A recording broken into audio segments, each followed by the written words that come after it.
There she is. Welcome to Jill's. I am a doctor. When I peek, it's in the line of duty. We're going to have a very good time. Join us. You know, I really wish they'd let us play music up here.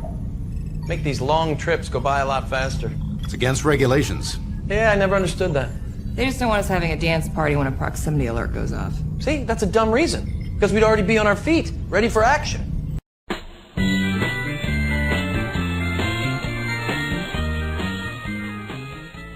Greetings and felicitations.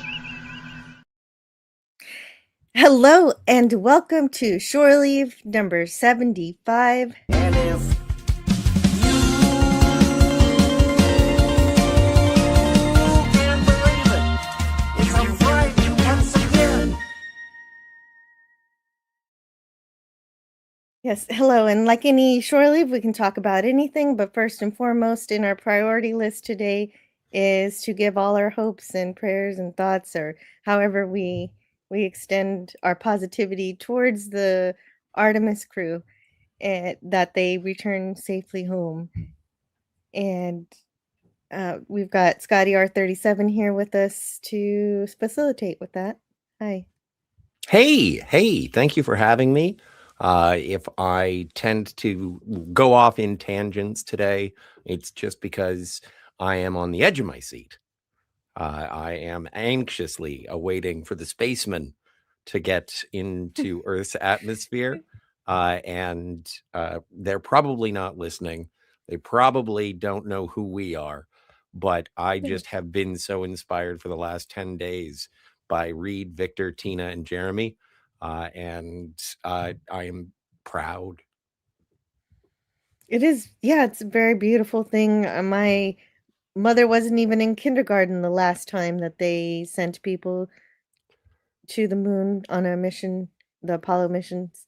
And so this is definitely something that is very new for a lot of people. And it's been pretty exciting for me too. But you've been following it even more closely.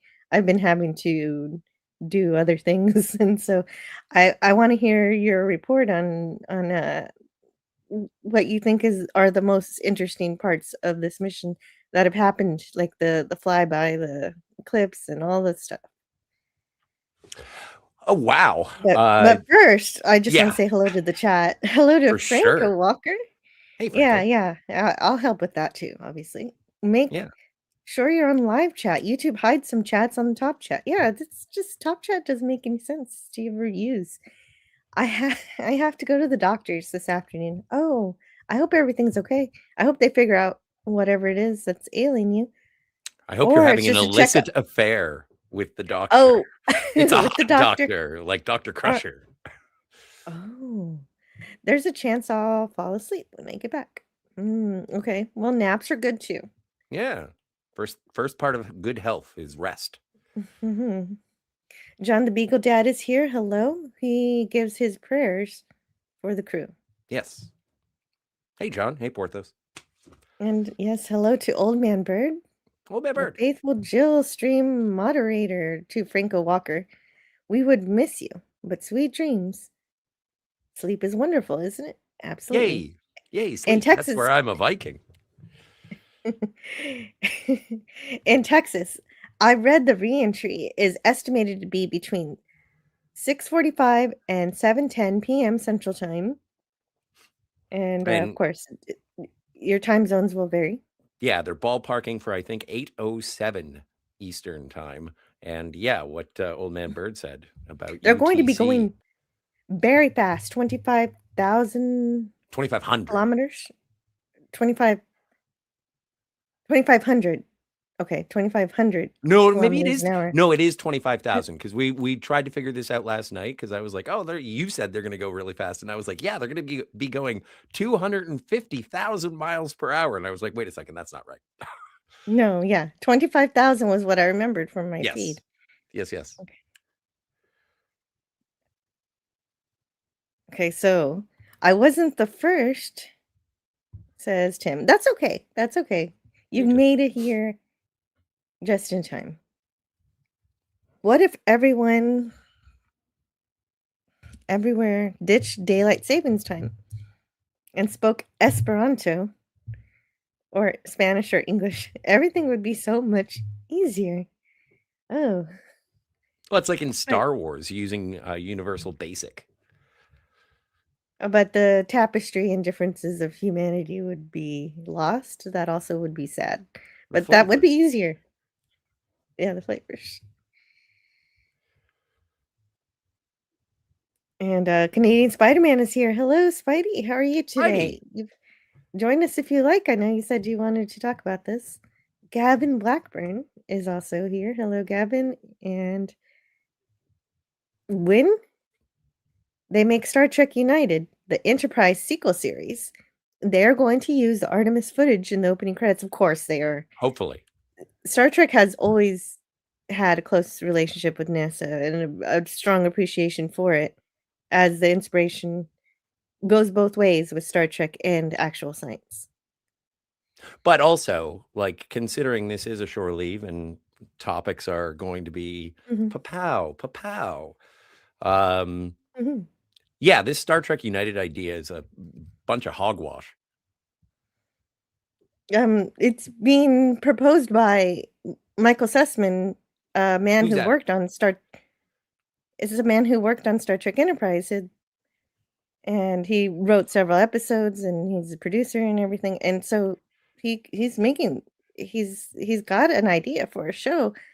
And if he has some interesting Star Trek that's actually staying true to the original Prime timeline, even if it's still a prequel, even though I want to go into the future, it would be nice. If this is something good, I'm not opposed to it. If it I helps am. clean up the timeline and say we're not doing anything with this Kurtzman track anymore, and Yeah, if that's what. Kurtzman is all Well, but dead, that's even better. that's fine. But to quote James T. Kirk, Kurtzman to track. boldly go where no man has gone before, and if we go to Star Trek United, that is going back to where people have been. And so Well, not exactly. the only way I would accept it is if it's a limited series, like a mini series.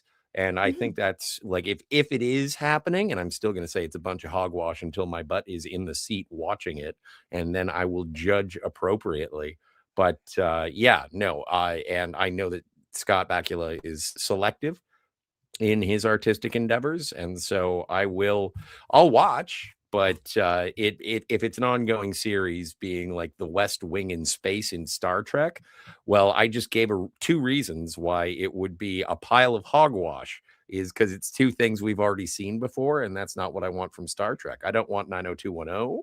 I don't want some crybaby The Hills. I want something new, and I think the best way to do that is to explore the 25th century, and that doesn't mean legacy. I mean, it would be nice Thank 25th, heavens. 26th, but yeah, if we go back, I cannot abide another prequel, and so I know that people are excited about it based on the producer, and everybody loves Bakula, which is also the name of the sitcom I'm developing. But And so do you. You always say Scots have to stick together. Scots do have to stick together, but I just don't want to see Scott in something that I don't like. And prequels, man, But I don't prequels, think they it's always gonna. chap I my don't. bum. I don't think it necessarily has to be West Wing. It's got to be. It's going to be the development of the Federation of bringing in new worlds, and Yeah. it's about what Star Trek is about. So Well, I and the don't think it's going to proposal necessarily be bad. that I've heard from the fanfic people on the XComs is that it's going to be Jonathan Archer as the president of the Federation, which is enticing to me, which is Mhm. interesting to me. And then as soon as the president of the Federation starts running around in space, getting into scrapes or even exploring, I'm going to be like, I don't think that's what a president does. And so it's going to be all star Is power, that what they and said they're doing? that's You still that's don't know the what it is.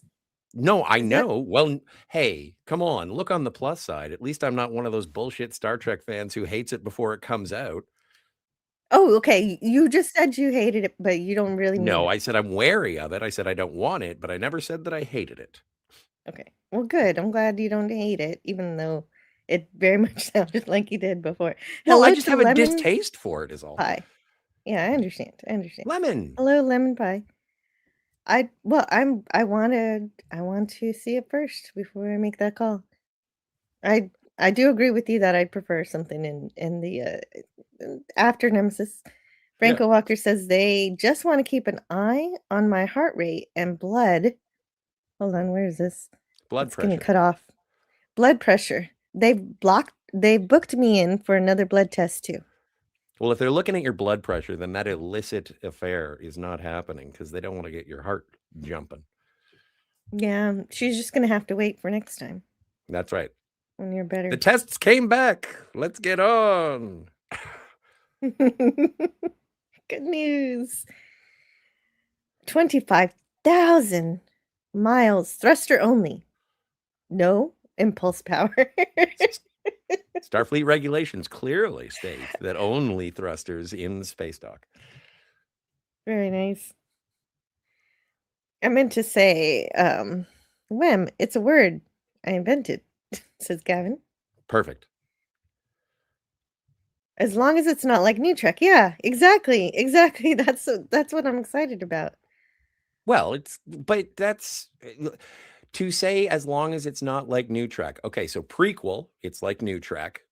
Familiar characters, it's like New Trek. Played by the original actors, it's like New Trek. So three What? strikes. No, wait. No. Oh, the only one that did that was Star Trek Picard season 3. So I don't Well, think that and 1 counts. and 2, you had Picard, you had Riker, you had Brent Spiner. Like you did have all of the stipulations. Those weren't the characters, though. As much Yeah, as it I don't was like Riker season and 3. Data. That was season No, 1. I know they were technically called those characters, but the way they were written, they were not their characters. Even though I don't like season 3, at least I can say that they were trying to be the characters that they originally were, even though I don't think that they necessarily achieved it. They achieved it more than in seasons 1 and 2. You got it in Prodigy. You got it in Lower Decks. You got the original actors playing their original characters. Like it. So basically, what I'm saying Right, is right. I it's- don't want a show that's just member berries. Obviously, that would be awful. but that's what it sounds like to me. No, as long as they're exploring something new, and I do think there's going to be something new. Because that's Gavin what presidents do. Hey, Mr. Brown. Mr. Brown's here. has never killed an. Oh, hello to Mr. Brown. Mr. Brown's Alliance. One small step for man, one giant leap for mankind. Yes. And hello, Nim Nim Nim. The whole Brown Alliance is here. Wow, how did you guys get here? That's great. I'm so happy to see you. Correct. Amazing. I'm thrilled. Finishing my Lego shuttlecraft.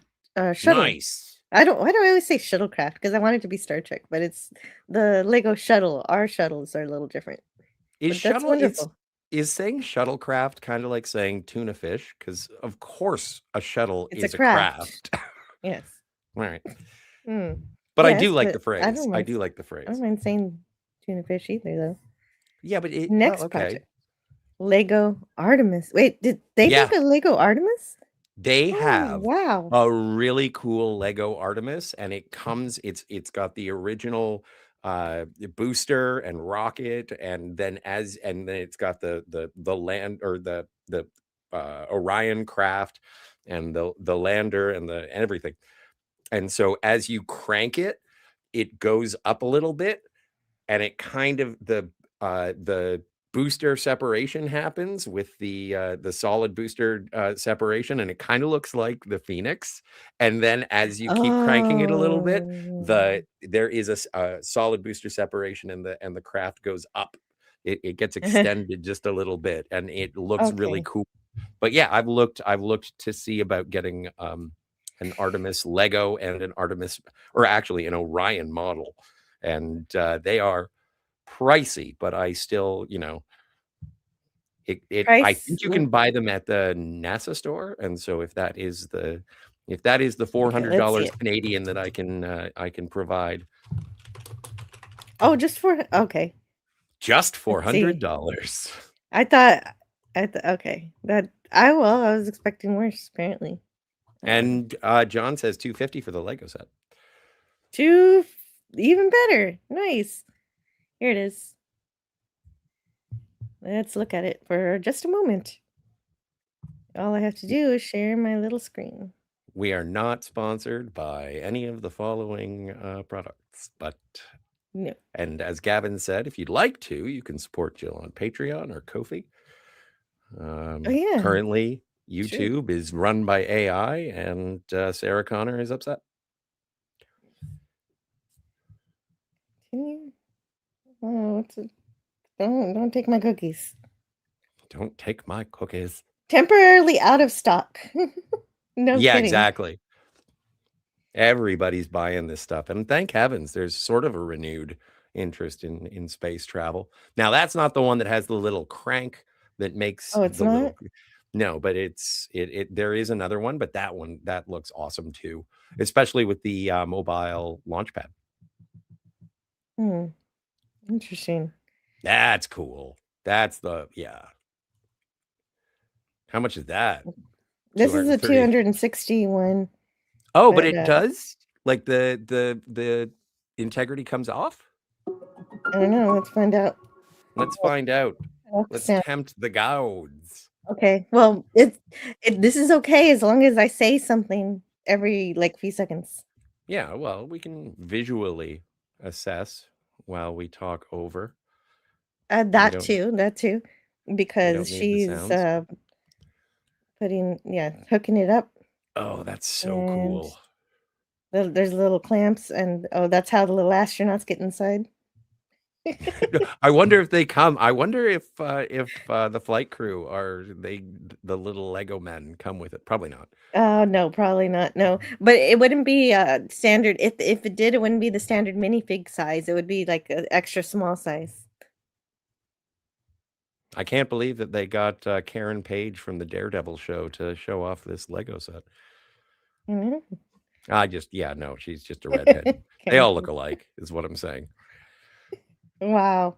See, that's the cool part. That's the part that I want. There's an independent model of just integrity that I think would be super cool to sit beside a few of my starships. Yeah, I want to see the one that you're talking about. That's all movable and all that, but I don't know where that is. That's fine. I'll see if I can It's find it pretty later. cool. So, shuttlecraft means nothing to Janeway. Oh yeah, that's right. They're like tissue paper, along with the torpedoes. It could be a shuttle bus. Well, but bus implies a purpose. So shuttle. Well, no, shuttle is a bus. Right on the See, that's why I prefer the term runabout. It just makes more sense. I wouldn't mind taking a trip on the Rio Grande.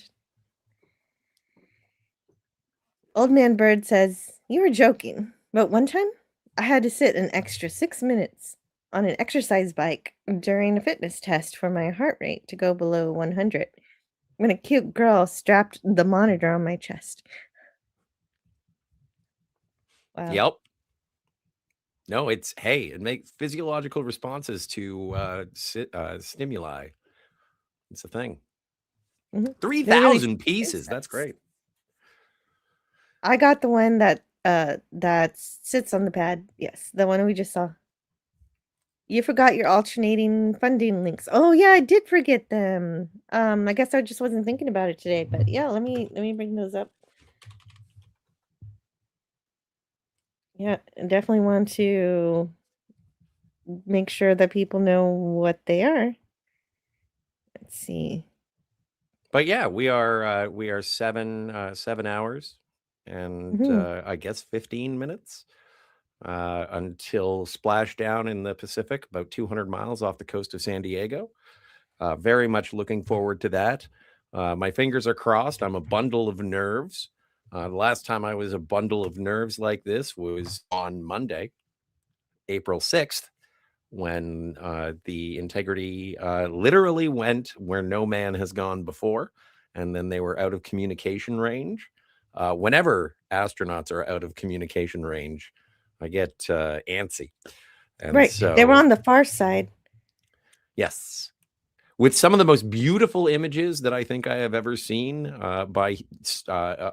images of things that humans were never intended to see, if you believe those who are preoccupied by earthbound matters.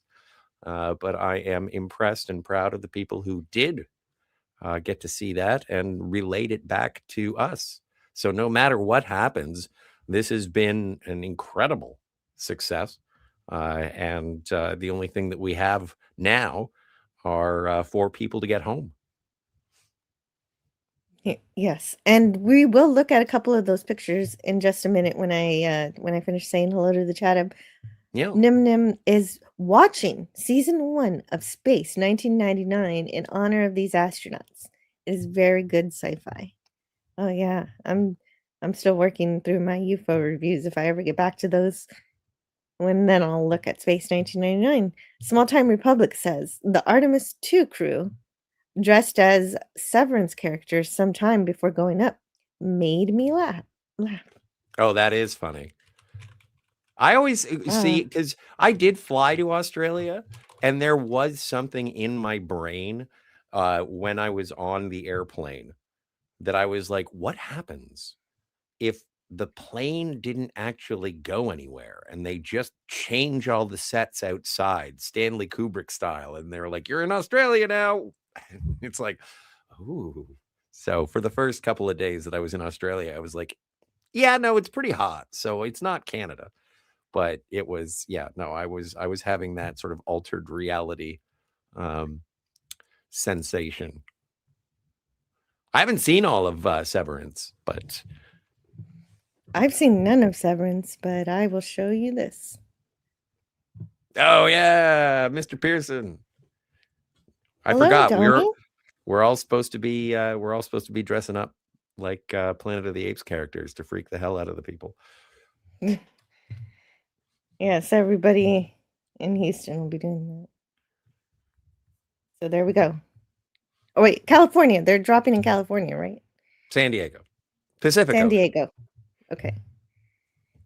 So there they are. Here a little bigger and a lot bigger. That would be incredible if they could get Will Ferrell to dress up like Ron Burgundy to announce the splashdown if they are showing up in San Diego. And by the way, something that I discovered during this space mission is that San Diego means a whale's vagina. I never knew that. Wow, you learn Yep. something new. And every shore leave. Yes. I learned that from Ron Burgundy, so that was nice. Gavin Blackburn says Airfix and Revel have large plastic kits available of the whole Artemis stack. Wow. Nice. It's a fast seller because of the launch, of course. Makes sense. Oh, what did I order? I got Tom Hanks, and Tom Hanks, I'm not sure about Steven Spielberg, but I know Tom Hanks produced an HBO miniseries called From the Earth to the Moon. And so I ordered that from The Beat Goes On. And so I am looking forward to, I know you're watching For All Mankind, but From the Earth to the Moon is a dramatization of the actual Apollo program. And so I am very much looking forward to doing that. I think it's like 10 episodes, but. Oh yeah, definitely. That would be great to see. But yeah, For All Mankind is an alternate universe. There are people swapped and people look very different, even if they're the same characters that were real in reality. Gavin says one for the Lego lady. Oh, the red-headed lady. Yes. Yes. We don't know her name. She wasn't given a name. But Karen Page. Nim gives an X in doubt that she actually built that. Yeah, that's, well, you don't know. I don't know. I built Lego set. How do you know? You don't know that. But it's doubt. It's right. not accusation. It's doubt. It's true. It's true. It's fair doubt. It's fair doubt. She's probably just modeling it. Mur Rockstraw says, today I finished watching the Artemis live stream and started watching the Apollo 13 mission in real time at the Apollo in Real Time website. If you don't know about that website, it's awesome. It's got, I have looked that up before. it's filled with everything, and I hope that there's a similar website made for the Artemis in terms of every little bit of what they said and did and all the little sound files. That is a great website. They have And Apollo 11, 13, 17, and you can watch the mission as if it were actually happening in real time. that's crazy cool. That is amazing. Well, and what was it? Because yesterday, as I mentioned, like when we were sort of signing off last night, and I was like, I don't think I'm going to sleep. I think I'm going to be very fitful. And I was very fitful, but I tried to fall asleep just to the live broadcast, the live feed. And I tuned in, and it was the blue screen of death. And I was Oh like, no. oh no. So I had to turn it off and then go to sleep because I was just like, no, I'll find out in the morning. I don't need to do this right now. So, but luckily it was just a technical glitch with the live stream. So everything was cool. Oh good. That's good news. Obviously, yeah. And here's that website that is mentioned here in the chat. And it looks really great. Yeah, in just 1 minute, join 1 minute to launch, join in progress exactly 55 years ago. Friday, April 10th, 1970. And yeah, that's great. You can full screen it. Oh, beautiful. Uh-oh. I need to look at this. Oh, we're investigating. Yeah. Oh, and that's also something. While I am endeavoring to enjoy the achievement and the accomplishment, and I'm trying to diminish my earthly prejudices, there is one thing that sort of coincides with all of that is I can now definitively say to anyone I meet anywhere, ever, no matter what the capacity, if they are flat earthers or moon landing deniers, I can honestly look at them and judge them as simpletons. And one of the things, Jill, you've called me out on this. I do. The T-minus 1 minute mark. There you go. Oh goodness. Did you hear that? I did. We were Sorry. we were nearing the T-minus 1 minute mark. I could just get sucked into that and just enjoy that, but I gotta not do that. I'm live. Okay, we were saying? I'm very happy I can look at people who are moon landing deniers and flat earthers and consider them simpletons. Yes. Yes, it is unfortunate that people think that way about human achievement and deny our capabilities, not just in that, but also in building the pyramids and everything. It's something if man has achieved something just because you can't comprehend it doesn't mean it didn't happen. Right. That's it. Well, and also like it goes you're a fan of that there Gene Roddenberry, aren't you? I love him. Yes. And what he said, and I think it was around the 25th anniversary of Star Trek, and he's like, people talk about how these aliens came down and built the pyramids, and no, they didn't. People did them because people are, ingenious. They're resourceful, and they can. I'm paraphrasing, but they can do incredible things when they work together and set aside their differences. Well, exactly, and they're doing it right now. And they're doing it right now. And Not Brian is here. It's good to see you, Not Brian. Okay, so yes, hello to Not Brian and hello to Low Specs Linux Gaming. Hey Jeff, hey, like the stream, our Strammer will release the sausages. What? Oh no, Daddy, would you like some sausages? Daddy, would you like some sausages? So they talked. They had a phone call. I really do want to talk about the phone call that Artemis had with the ISS. I thought it was really sweet. It wasn't really a deep phone call or anything, but I think it was, it's the first time somebody on a moon mission talked to another spacecraft. So, that's in orbit of Earth, right? Is that correct? I think that's great. I would question that. Well, because obviously many spacecraft have communicated with the International Space Station.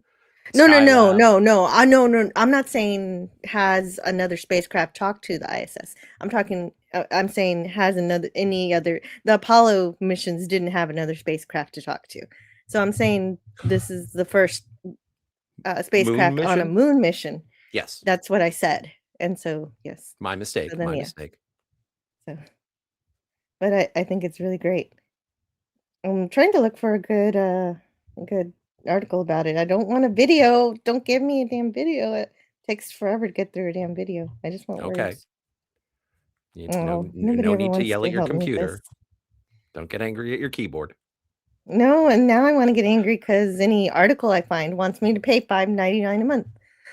So whatever. It Well, was great. It's free on YouTube. You just have to find out where it is, and they were just talking to each other, and the people on the ISS were talking to them about the view that they had of the moon, how different their different perspectives are about it, because they've seen the moon unlike anybody's ever seen it before.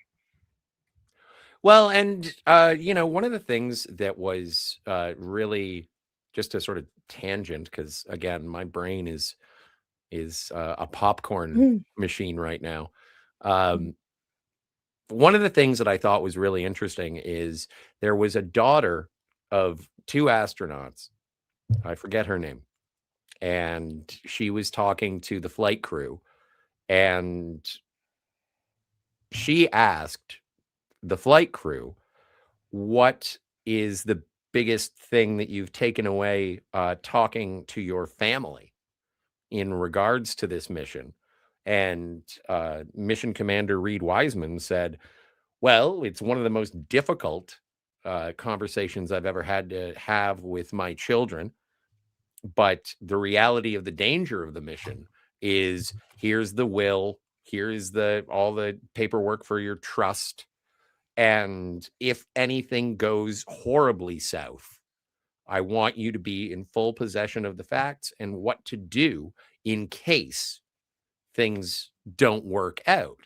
The reason I preface with all of this is not to be dour, but also to sort of set up what I think is an incredible this is a funny joke, is Not Brian in the chat says, how grim would it be if Ron Burgundy does the live commentary and the capsule burns up on reentry, as some experts have suggested? I think Ron Burgundy would be in a glass case of emotion. But no.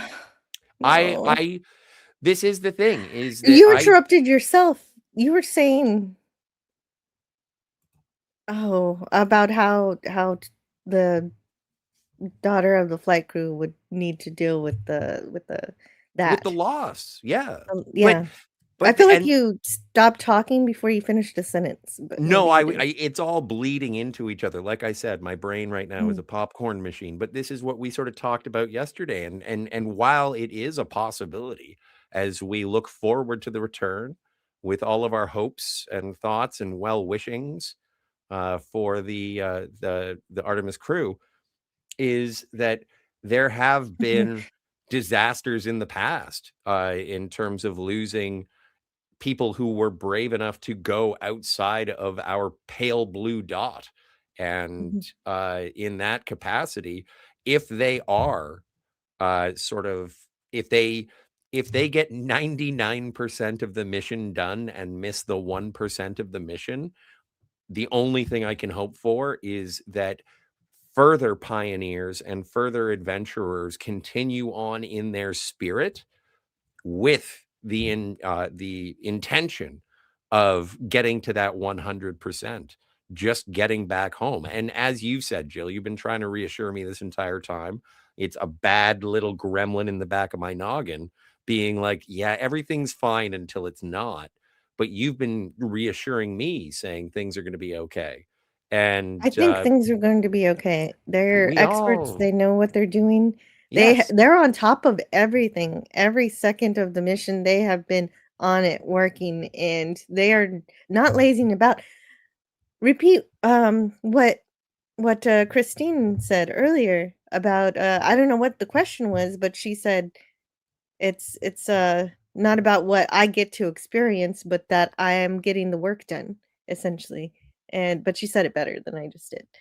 Well, And yes. And it's something that's been reiterated through every press conference that I've watched in terms of it, like from day one, from the launch, and they got into orbit, and then they did the lunar, the lunar burn to go, where no man has gone before, and everyone's like, congratulations, congratulations, and everybody involved in every one of those press conferences has been like, we appreciate your optimism and we thank you for what you're saying, but we're not done yet. This is still ongoing. There's no need for congratulations until these guys are back. We are excited for everything that they're going to achieve, all of the knowledge that they're going to gather, all of the observations that they are going to collect. But it's not done until they are back. And that's the goal. That's the goal. We get there, super. But going back to my airplane analogy, there are we two did things a that lot of great two things I'm science has been terrified done. of. Oh, absolutely. And especially with using the Deep Space Network, communications, like how to fix a toilet in 0G, that's a big deal. Yeah, when my son was 5 years old, he said he wanted to be an astronaut plumber, and now I'm starting to think that, hey, maybe I should remind him of that because I think that's going to be a very real job pretty soon. That I know Someday. it's a real job already, but more prolific. So Gavin Blackburn says we can get this stream to 7 hours. I wish I could. I had considered starting late and being here for the actual touchdown, but there's a family event, there's a school event for the kids, and I can't say, "Oh, you guys can't go to their party." So I gotta deal with that. So kids come first, and I'll be watching it on my phone as much as I can. But I think yeah, I I got wish, Gavin. I wish. like I think I got oh yeah, no, it was when the solar eclipse happened. And then I Mhm. found out that it was my nieces had a day off of school. And I was like, the education system is truly broken if you're going to avoid educating children on a solar eclipse in school. And so I'm assuming the launch Mhm. was covered during school. I didn't ask because I was too self-involved. But and now, luckily, educators got out of jail free because it takes place outside of school hours. So I guess Mhm. they can have their sock hops or their pinata bashes. It's essentially a Super Mario Party.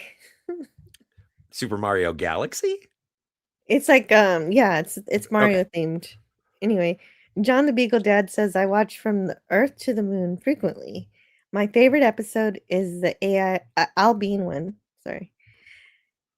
Sec to Ox." I'm looking forward to it. I haven't seen it. I've heard a lot about it. I went and Hmm. I checked out to see how much it was on Amazon. It was like $75. And then I looked at my local Beat Goes On and it was 15. And I was like, well, hell yes. So Well, and John the Beagle Dad wants me to review it.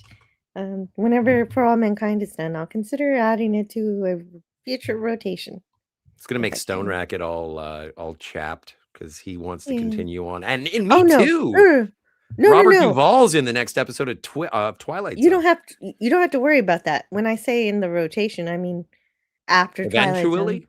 All right. Yeah. No, And we're then getting people are back to gonna the get Twilight Zone. people are gonna be so upset when we review the first 10 episodes of Yogi Bear. Well, I'm already disappointing Philip because I'm not going to review the Russian spinoff for All Mankind. I'm going to watch it, Star Oh, City, but I'm not going to review it. It's it might be really really great, but it's the same show, but from the Russian side, I saw this thing already, so it's okay. I don't need to review that one. Nim it's Nim Nim well, says Rachel Zegler is a San Diego. uh she's not that. Oh, She's not big. oh. She's not big.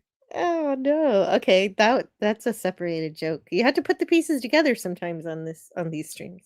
Like Lego. Yeah. They changed the trajectory from what they used in Apollo for heat shield considerations. Right. Oh, nice. Well, and that's also, I think that that's something that they did with the first Artemis launch, is that they did have the Orion capsule return, and so there were defects and problems that they had with the first Orion capsule that was corrected. And so again, I don't doubt the math. I don't doubt the specificity of this particular mission. I don't think that they would go and do it willy-nilly, like me going to the grocery store after smoking a bowl. Like that's not how they're doing this. And so I think that much like every flight anyone who has been on an airplane enjoys, the two scariest parts are taking off and landing, because that's when stuff can go south. But I do, with the amount of effort that has been put into this, the crew that is and both on the ground and in the sky, the crew that is responsible for this return flight, I'm pretty sure they know what they're doing, except for they don't know how to work a toilet, which, that's kind of disheartening. But that's why they had those little backup tubes. That's true. That's true. I wonder if they had plungers. Can you click every square that does not contain the moon? There it is. Okay, I found it. I am not a robot. Oh. Yes. Yep. Oh, that's amazing. Like these shots are so, and one of the most interesting things about some of the shots is that on one of the solar panels, they call them wings, but wing seems to be a connotation towards aerodynamics as Wow. opposed to Okay. things that stick out. But one of the cameras on the wings, I suppose if it's their vernacular, I shouldn't contradict them, it was taken by a GoPro. So if you have a GoPro, you have space technology. Wow. Or at least technology that has been used in space. Well, yeah. Like These are great. plushies. That's a technology that's been Right. used in space. An iPad, actually, Microsoft Outlook has been used in space. hmm That's true too. Anyway, let's see. Wait, I want to look a little more. Yeah, absolutely. Well, see, it's Oh, look, interesting to me in terms of, it's yep, busy. there we go. Astronaut Christina. Okay, what is she doing here? They spent 7 hours taking turns capturing the science data to share with the team back on Earth. At the closest approach, they came within 4,067 miles of the moon's surface. So, wow, that's great. Yes. And I love that they took turns. That's really wonderful. Well, if you're going to go to the moon, like if you're going to go around the moon, then you better be able to see it. I wouldn't want to be the guy. And this is what it looks like in Mission Control. I love that view. And I've been able to get a somewhat and not their names. I only know one ground control member crew. And that's because I am nationalistically prejudiced, is that because there are two Canadians on the Artemis crew, obviously mission specialist Jeremy Hansen, but backup mission specialist Jenny Gibbons, who was lead Capcom technician. I wanted to say communicator, but Capcom does stand for Capsule Communications. So to say Capcom communicator is like, it doesn't make sense. Capcom. Yeah. Communications officer. Communications officer. Ground crew communications officer, and Canadian. And so Old Man Burr was curious what Spidey was doing, and so am I. He just got off the phone with Rancor Steve, tidied up the house, making coffee and breakfast, and he'll spend the rest of the morning looking for places to live after this. Oh, wow. It's moving Mm. day. New digs. Oh. Oh, close to moving time. Okay. Okay. Interesting. And as my father always said, it's better to do it now than in the middle of winter. Yeah. Makes sense. Moving a couch in the snow is a Yeah. Right. The idiots are already saying that it's all CGI and fake. Some have said the rocket was a helium balloon. And it doesn't help that some idiots on Twitter who are supposed to be running these legitimate we love space and astronomy Twitter feeds are just using AI generated images to get people excited about stuff, but they're not disclosing that this is just for fun an AI image. They're just releasing it as if it's a reality, and some people think it's real. And it's fine if you want to use AI, but say it. This is just a imagining of what what we're excited about. But it's just I don't like that. I don't like that they do it without saying what it is. Well, and it is. I was thinking about this, and honestly, Jill, there's been sort of a perfect storm to sort of leave the cosmos and get back to some earthly endeavors for a moment. Is that I had an argument with ChatGPT over Easter dinner this past weekend. And because of that, and with your troubles with being repetitive or artificially generated content, I've been But I've I'm been not. looking into. You're not AI, okay? Says you. I'm an AI jiller. But I understand. That doesn't sound good. That doesn't sound good at all. No. But the thing Okay. is that it's so strange that there's so much that can be falsely created, falsely manipulated, and be understood, even if it is a topic in which you agree with, that can be presented to you, and it is artificially created, riddled with falsehoods and lies. But if it is something that you care about, you'll be like, oh, okay, thank you for supporting my worldview, which is essentially what large language models are doing anyway. It's not artificial intelligence, it's large language models that are sort of auto correcting what they're supposed to do in the eyes of their creators. And Right. These so, large language models, they're data farmers, they're data mining, yeah, they're just gathering information and spitting it back out in organized fashions. And and their primary goal usually is to make you be a yes man in a lot of cases. And so you've got to be very careful. It is definitely not, should never be your only source of information if you're looking up stuff. well, and I think you should also be able to easily identify it. And there are ways, Yes. subtle ways, that you can look at it just in terms of the way things are cropped, the way people but always move. people should be transparent. It's true. People should be Well, transparent. I don't but always move. I must be. Maybe I am a robot. I don't know. You're a talking head. Welcome, Tiger Stripes. How are you? Hey, I'm just getting set up here. I'm all thumbs. I'm good. How are you? Oh, wonderful. So when is And that splashdown? It's soon, right? 7:00 Oh, around. p.m. Yes. Yeah, okay, so quite a while now. So we This is won't the be making pre-show. that. Yeah, this is the Yeah, pre-show. yeah. This is a This is the red pre-show. carpet. Yeah, I was just watching local news, and they had on some sort of coordinator of Artemis I, and that guy looked nervous. And I'm like, buddy, stop saying that. He just kind of went on. Everybody's nervous. You'd be nervous. I'm nervous. I'm sure they're nervous. I'm like, stop saying nervous, guy. Come on, get with the program. You're supposed to be some kind of professional.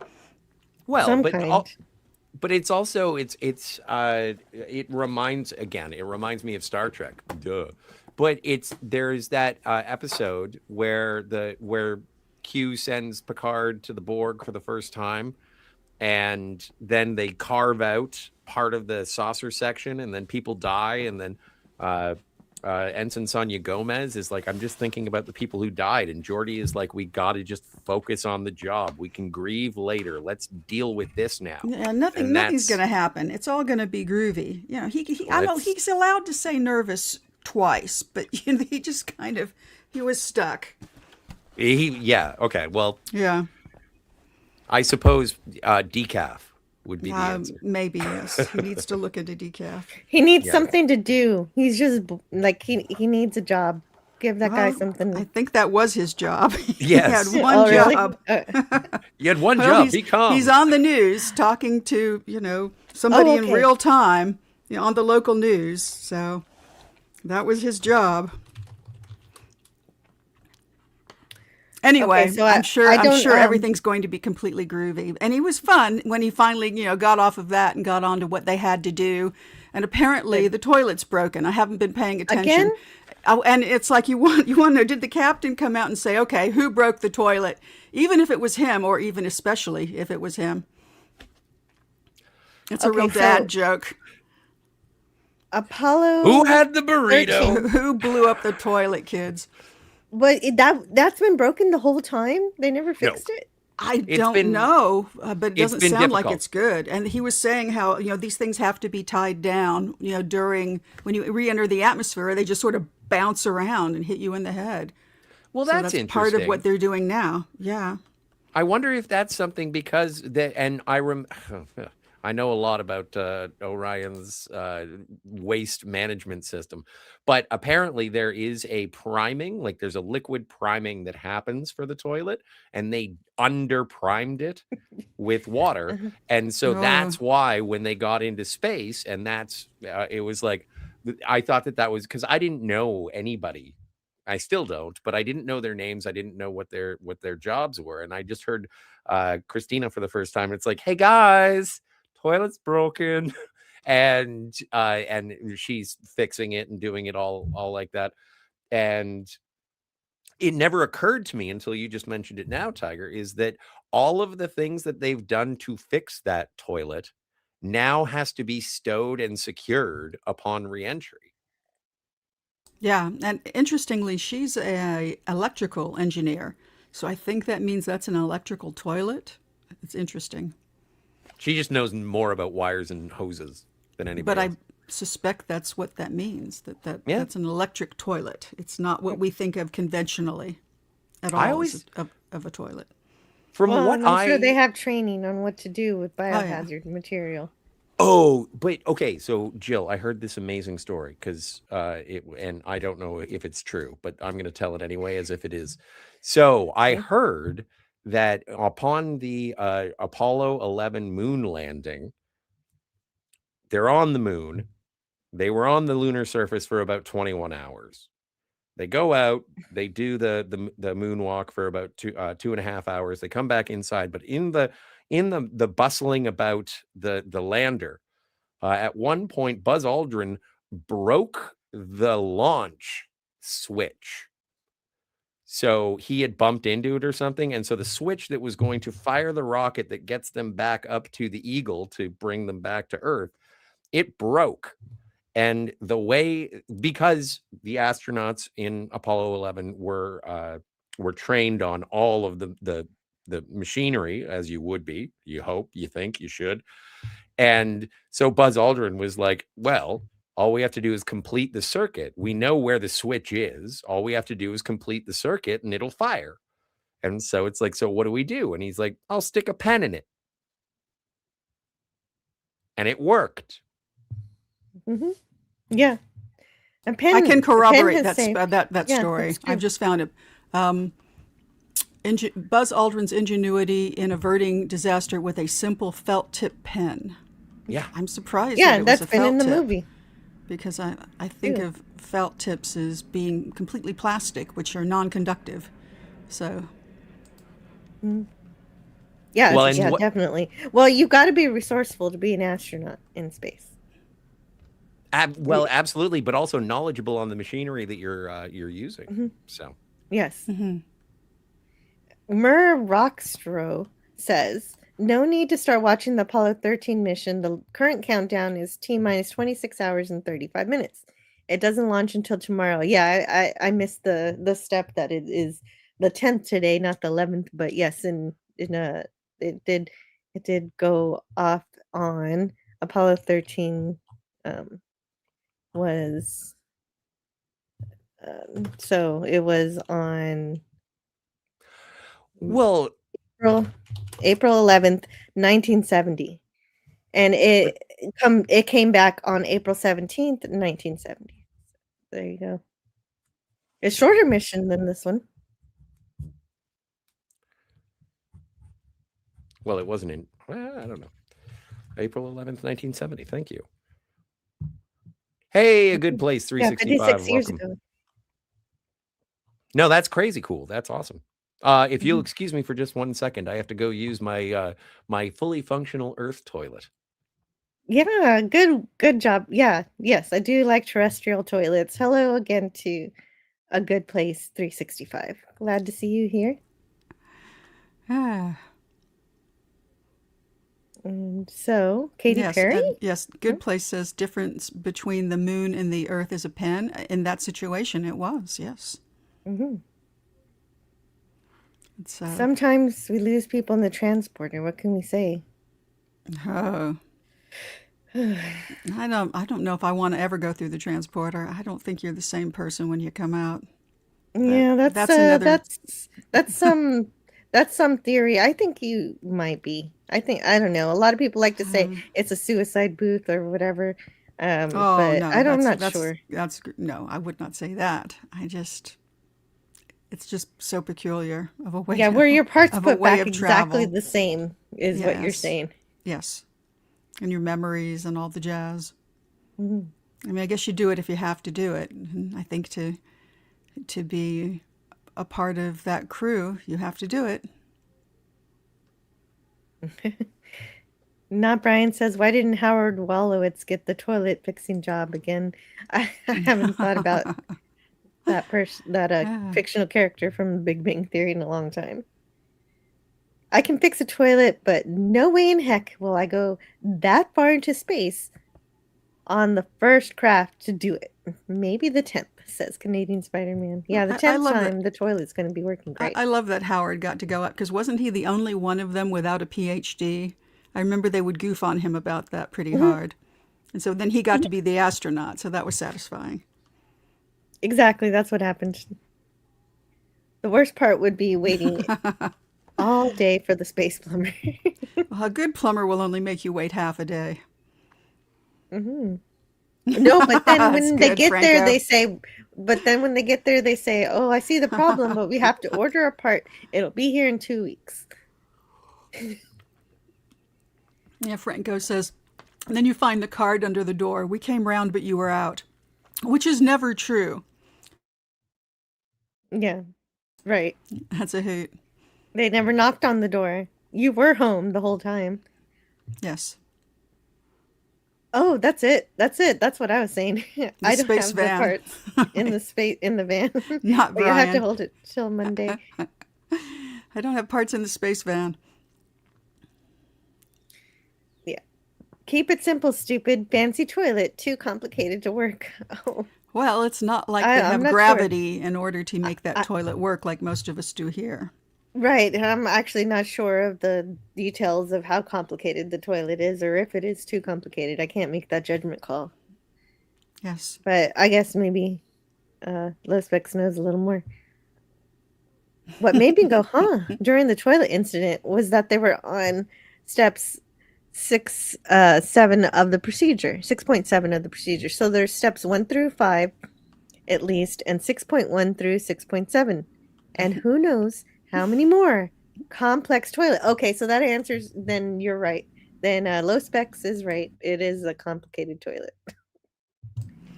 I did hear that all of them, each astronaut has their own vac tube, so they don't share that, which is a comfort to me somehow. And, oh, look, it's a Kofi bot has appeared. And that means I got a new tip from Gavin Blackburn. Thank you so much, Gavin. Let's see what it is. It is, Gavin has sent. Kofi. Let's see. Kofi. Oh, Gavin says, wee.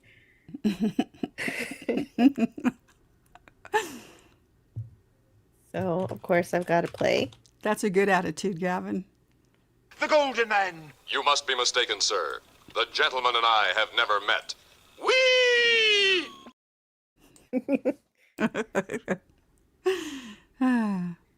Thank you, Gavin. I Yes. appreciate the support over there. $2. Very nice. Yes. It's nice. It's exciting to see the little coffee mug there. I saw that WTF using AI moon images. Yeah, right. Right. Yeah, there's no need. There's real moon images from the real mission that we're on. You don't have to make Hello, stuff up, internet. hello, Franco. But well, you know, there are people who are really all up into the conspiracy about how all of this is fake, and I'm just, I want to believe. I want know. to I believe. don't have any doubt. I don't have any doubt that this is real. Of course it's real. It's just ridiculous nonsense to say that it's fake. It's just because they can't understand the science, they think it can't be real. Uh, but a good place is here. They are not. Why would you say they're dead? They're not dead. Oh, no. Do not say that. That doesn't make sense. Okay, so different between the moon and Earth is a pin. Yeah, exactly. Okay, that one was we did. Yeah, exactly. Yeah, that was from History.com. I found that article. NASA chief historian William Barry said, "Had the felt tip pen not worked, I'm certain that mission control and the crew would have worked hard to find other ways to close the circuit so that the ascent engine could be fired. But this was a serious situation." Oh, here's my favorite part. Enough that on subsequent lunar modules, a guard was installed over those circuit breakers to prevent a similar problem. So no one could knock it over with. They learned from it. It was a learning experience. Exactly. And when they touch down, they're going to learn from whatever the problem was with the toilet, maybe make it more simple. Yes. Old Man Bird says Scotty R37 will be delighted that there's a campaign for Sydney Sweeney to be the next James Bond. What? No, that's going to drive him crazy, but good. Let's watch him go nuts. I didn't know about that. I'm That kind of doesn't disappointed, sound right. in retrospect, with all the foo-fa these days about the Supergirl movie. I just kind of keep seeing photos of her. I'm like, why? Why didn't they go there? She would have been great. She would have been great. Not sure. Yeah, would have it been would have good. worked out. Yes. Thank you. I'm afraid of stepping into the transporter, said a good place. Thank you. Yeah. Tiger Stripes is just like Dr. McCoy. He doesn't like the transporter either. Nim says you need to put the toilet pipe into the posterior and it siphons out the poo, if I remember correctly. Words adjusted to bypass the sensor. Fourth attempt. OMG. Oh my God. You had to put that in 4 No. times to get it through the YouTube censor? Wow. Fourth attempt. Num. Well, we know how you are in the morning. Num. YouTube censor.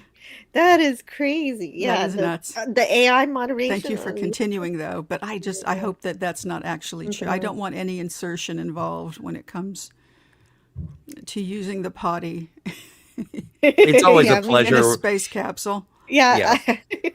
Yeah, I can't believe I read that. I didn't understand it until after. Oh, well, yes, you did. I knew exactly what he was saying. Yeah, I did No, too, but no, my that's God. an exit, not an entrance. Yeah, Nope. no. Yeah. But Yeah, but one of my favorite Yeah. Led Zeppelin albums is In Through the Outdoor. I believe that's a literal door, or maybe a door of perception. I thought it More was a likely, given euphemism. that it's. Well, you believe that everything's about that because you are obsessed. I do have a preoccupation. This is true. Yes. Well, from what I understand, you put No, the lime in I'm the not gonna coconut and then you continue. drink them both up. Stop. Just right. stop. Canadian Spider-Man says the Japanese ones look like they belong on the space shuttle. They really do. I mean, and I'm The sure Japanese toilets. that Canadian Spider-Man has had actual experience with the Japanese toilet. I've only seen them, in pictures and on The Simpsons, but I understand that they make music and chime and have dancing waters. Yeah, and are and often clean you. yes, and the and water. and the light is colored when it comes out, and so it's It's like that fountain in Las Vegas, but in miniature. I was It going to sounds say. it sounds very fancy. But if you do want to see some of Canadian Spider-Man's adventures, head over to his channel because he did a travel stream last night, no pun intended, in regards to his adventures at the hot springs in Japan. And it was educational, informative, and dare I say, attractive. Nim Nim says trying to explain a space toilet and getting censored 3 times is worse than bag cat getting censored. Oh, Who's I don't Bag know Cat? what Bag Cat's about, but don't censor the cats. Oh, right. Oh, right. It was a kid show called yeah. So I have a short video of one and some pics taken around Tokyo. They can even play music. So I've Wow. heard. And a good place is watching the X-Files for the first time, 3 episodes in, and they amazed me by high beam lighting for a spaceship and government conspiracy. No, I believe we don't need CGI.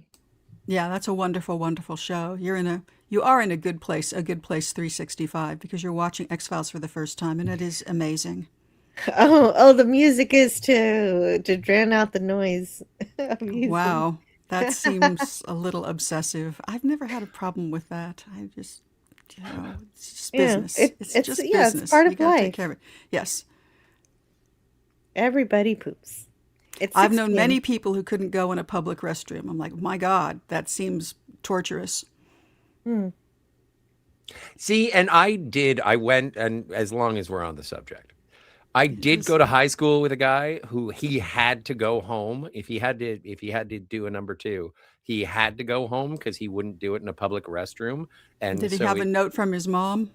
no, he just would went just away. sneak out? He'd sneak out. He'd come Did he back. ever Where get were busted? you? I went to the bathroom, and everyone was like, "Well, that took a long time." And so after a while, he would confide, and then he said it, and then that was the moment when That's- I, as an individual, and I don't advise this to anybody, is whenever I was in a public place and I had to do a number 2, I would make a production out of it, and it would be like, "Scott, why are you making so much noise in there?" And it's like, "Well, what else do you think I'm doing? I'm in a bathroom." Of course I'm pooping. I want to sound like Louis Armstrong in here. Okay. Oh, that's another thing. You take a trumpet in there. You could. I think you've already got one. Thanks for the shout out, my gosh. Scotty. I appreciate the support, says Canadian Spider-Man. Yeah, I was there on that show. That was a really fun show.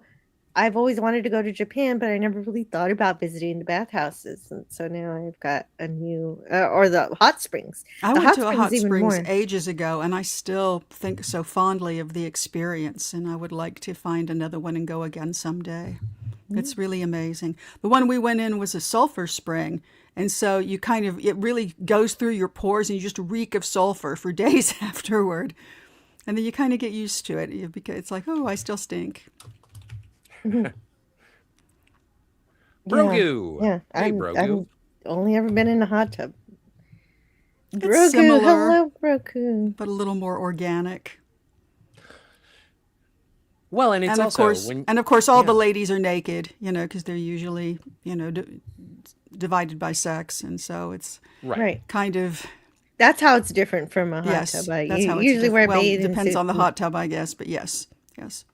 I've never The been. whole yeah. the whole point is to get in there and really soak. Okay, Bag Puss. That's what it was. It was like some kind of kid show that was censored by YouTube chat. was it Now I have to go look Schrodinger's that up. bag puss? Yeah, sure. I don't know. So what else happened during this mission? Interesting. Oh, right. There was they were surprised by a message from an astronaut who has passed away, but he knew about this mission and recorded a message for them. And do you know about this? So recording from From Jim astronaut. Lovell. Jim Lovell. Thank you. I was trying to remember who it was. And he passed away in 2025. And so yeah, he was aware of the mission. He shouted out the astronauts by name, and it starts off so absolutely beautifully. I don't know if you're going to play it, Jill. Oh no, are you kidding? I Well, want but to. Okay, that's okay, okay, yeah, okay. I can, but we've got to. It's only 50 seconds, so we and can do it. it is But we by have to interrupt it definition. But I because don't. Okay. I have to. No, we have to Well, interrupt like every 7 seconds or less. Yeah, all right. Yeah. because even if it's free for That's- everybody, that is YouTube doesn't care if it's public domain. If it's not transformative, that's what they're worried about. They never told me that. Nobody Really? ever said They that. don't to- care yes. about public domain? But No, no, no. gosh, They don't care if it's public domain. Yeah, I don't care. know. It's That's really confusing. ridiculous. That's These ridiculous. guidelines are Yes. Well, not something that they actually make clear to anybody until can you read get in it. trouble and you've got to be a lawyer and dig into it. I can read it if you want. You well, I could read it too. I mean, Okay, it's up but to we you. It's still up to you. well, you I can just read it don't if you want to read it, but interrupt. I just don't interrupt the words. well, see, even with the words, you can only say 250 words at a time. So what are the words? Is that a rule? Is there a transcript? No, but I'm trying to figure this out, Scott. All right. Okay, you're the I'm doc, trying doc. to- Okay. I am. Let's see, where is You it? know, I am a subjugate of mission control. Okay, so where's the transcript? Do you have the transcript? Yeah, but it's on my phone. I don't have it on my computer. Okay. We'll get with the phone. Okay. Let's Hello, just listen to Artemis it. 2. Okay, let's just listen to it. And I am gonna interrupt it, but Yes. I just want Yeah, let me Jim do it. Lovell. That's nice. No more agreeing. Hey, Jamie Lynn. Yes, it is. Hey. Jamie Lynn Simons. Let's make this bigger. Well, and let's cut to Jim. That sounds lovely. It doesn't even start at first right away. So that's 4 seconds of silence. So let's You're try gonna get again. copyright struck for it. I know. The universal 4 seconds of silence. Yeah. Yeah. Now it's 8 seconds. Oh wait. Oh, you know what? Okay. Oh my Maybe it gosh. wasn't silent. I do There it know. is. I do know what. This is Apollo astronaut Jim Lovell. Welcome to my old neighborhood.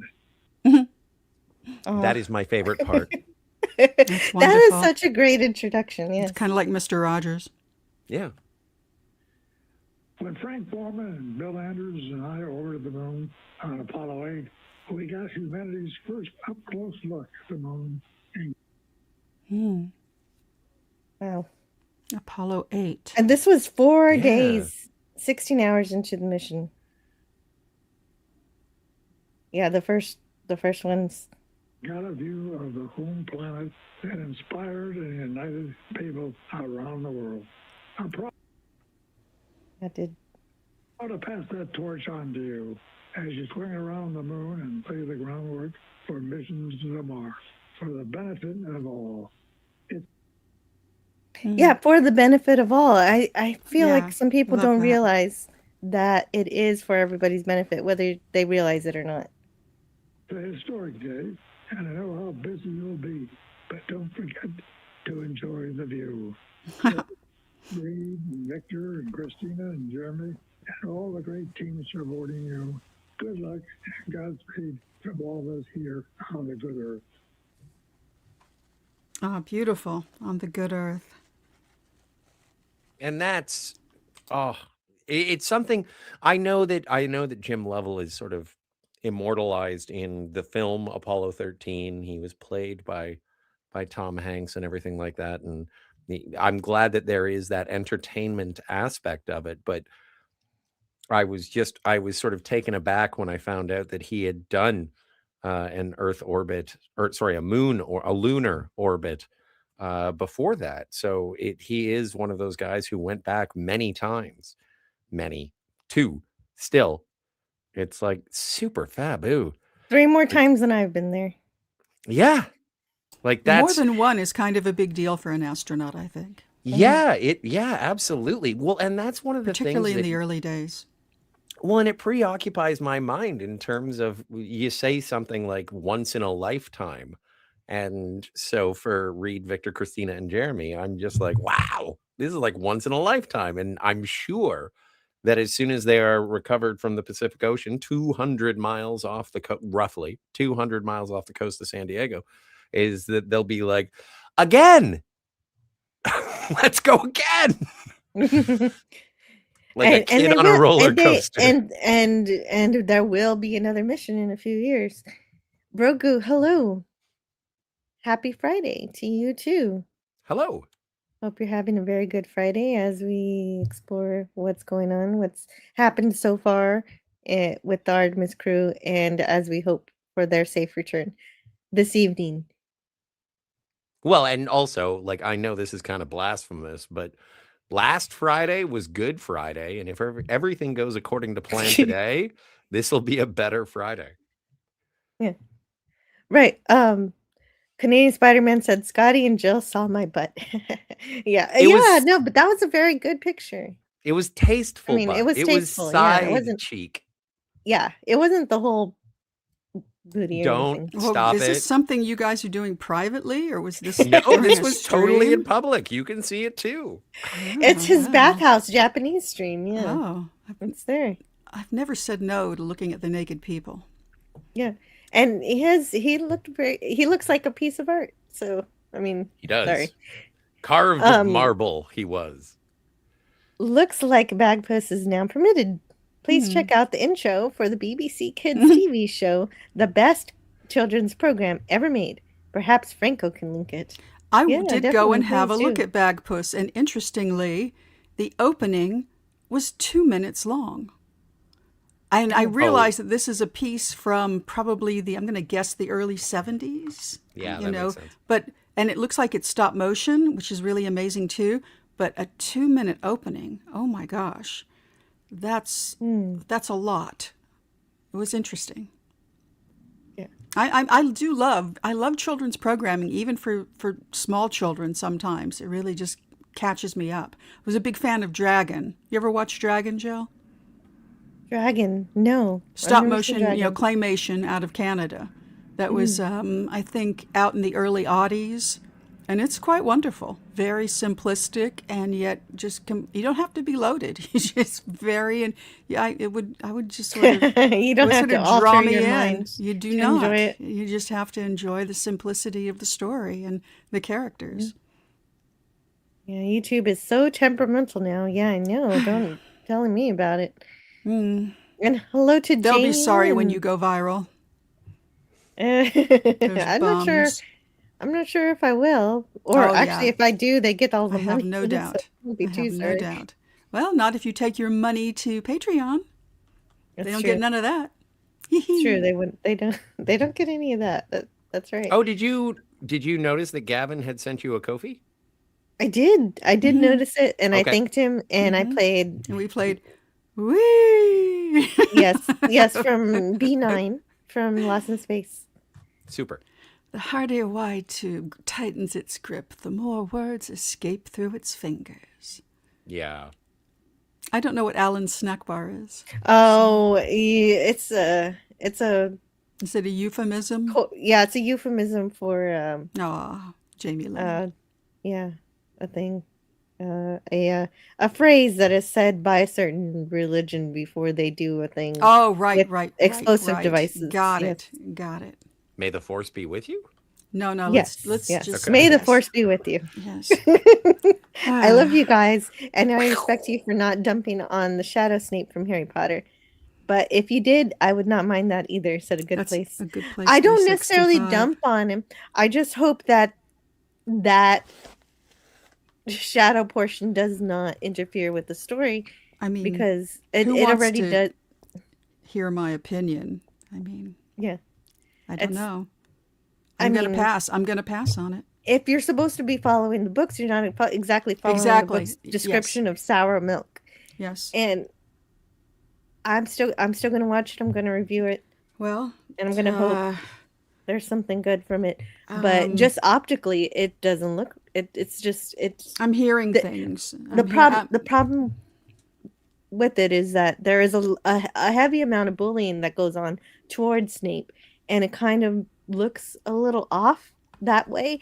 I mean, just spoilers for Harry Potter, but there's a point where James almost gets Snape killed by luring him towards Lupin while Lupin's in his werewolf form, and only Sirius Black being there stopped it from happening.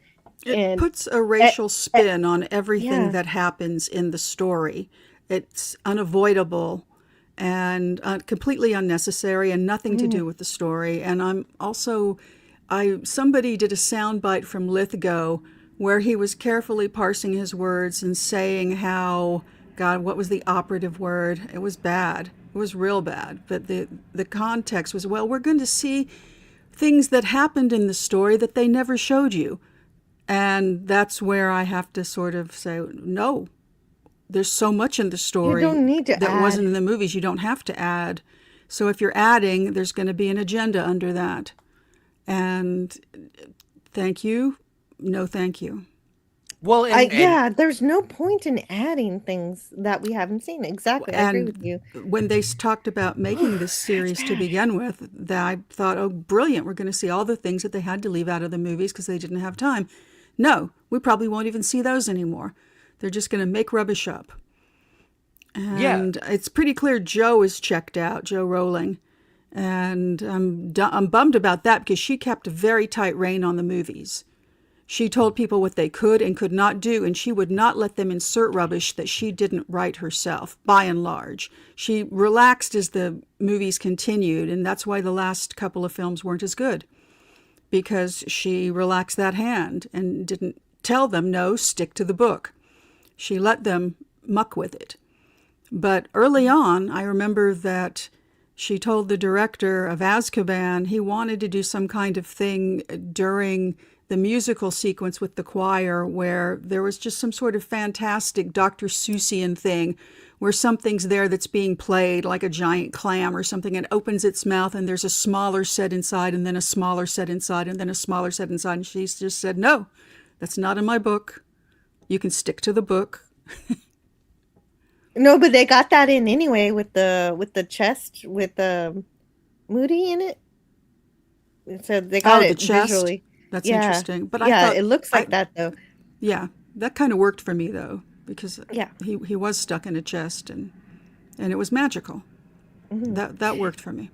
So Mad G, I want to say hello to Mad G, and Mad G. I think Gary Ambrosia's here, which is kind of a surprise. hey, Gary. Gary's here. Gary. Gary's a supporter of the channel, and it's just that YouTube decided to not accept his support for a while.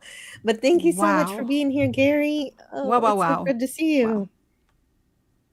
Wow. And Gary's incredible. If you've not seen Gary's channel, how do I not have his channel whenever he shows up? Usually when people show up, their channel will show up too. Yeah, Gary's But I'm a gonna put master that in there. creator and restorer, but he actually Yes. creates as well as restores. And he restores film history items that are extremely important, including something, oh man, the Gorn head is just the most beautiful thing that he's restored so far for me. That was beautiful. That was a nice video. hmm And so let me grab that link. Gary is right here. I keep him in special file. Right there. There he is. And and Franco Walker needs a cup of tea. Very good. Very good. A cup of... So let's bring that one up. Yeah, everybody needs to subscribe to this. Normally I say, here's the channel. You can go check it out. But no, this one is required. You love my channel? You've got to subscribe to Gary. Every single video is so extremely, it's full of quality. He does such a great job restoring film history, and the work he does is just always, it's understated. It's beautiful.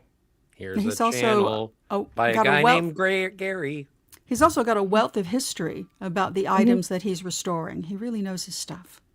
Definitely. I learned so much. What if I were on the Artemis? Exploring the galaxy. Well, why is this message to space from late astronaut reminding me of Liam Neeson from Taken? Oh, Phrasing, maybe? Phrasing? Oh, no, wait. I gotta sing this. Hello, Artemis II. This is Apollo astronaut Jim Lovell. Welcome to my old neighborhood. I understand that these cereal is specifically for children. That was my Liam Neeson impression. That was not bad, but you always have to throw in the special set of skills. That's the thing Yes. that makes. I was waiting for that. My name is Jim Lovell, and I have a special set of skills. That, Morgan led to Freeman. him- Morgan Freeman. being the first one to fly by the moon. Like that's among the first. And it is Brogu. Oh, what happened to Brogu?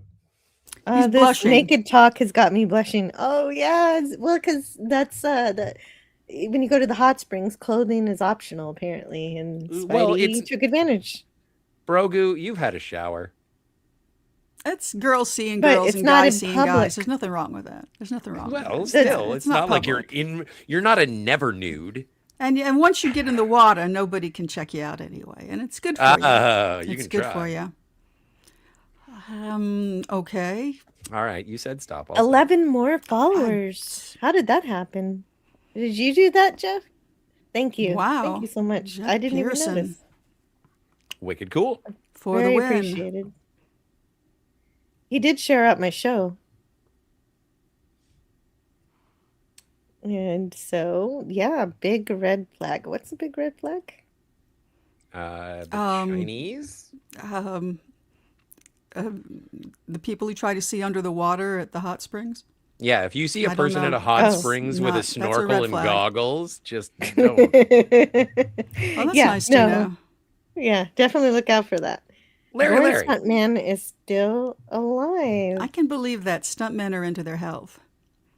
Generally, because they're so beaten up, they have to be. Yeah, Bobby Clark. Yeah, Bobby Clark is, oh man, how old is he? Probably old around is Bobby Shatner's Clark? age, I imagine. Could have been a little younger than Shatner, being a stuntman in the mid '60s. For whatever reason. No, that's the wrong Bobby Clark. What is wrong with this? Oh, okay. Memory Alpha has it. He was born 1937.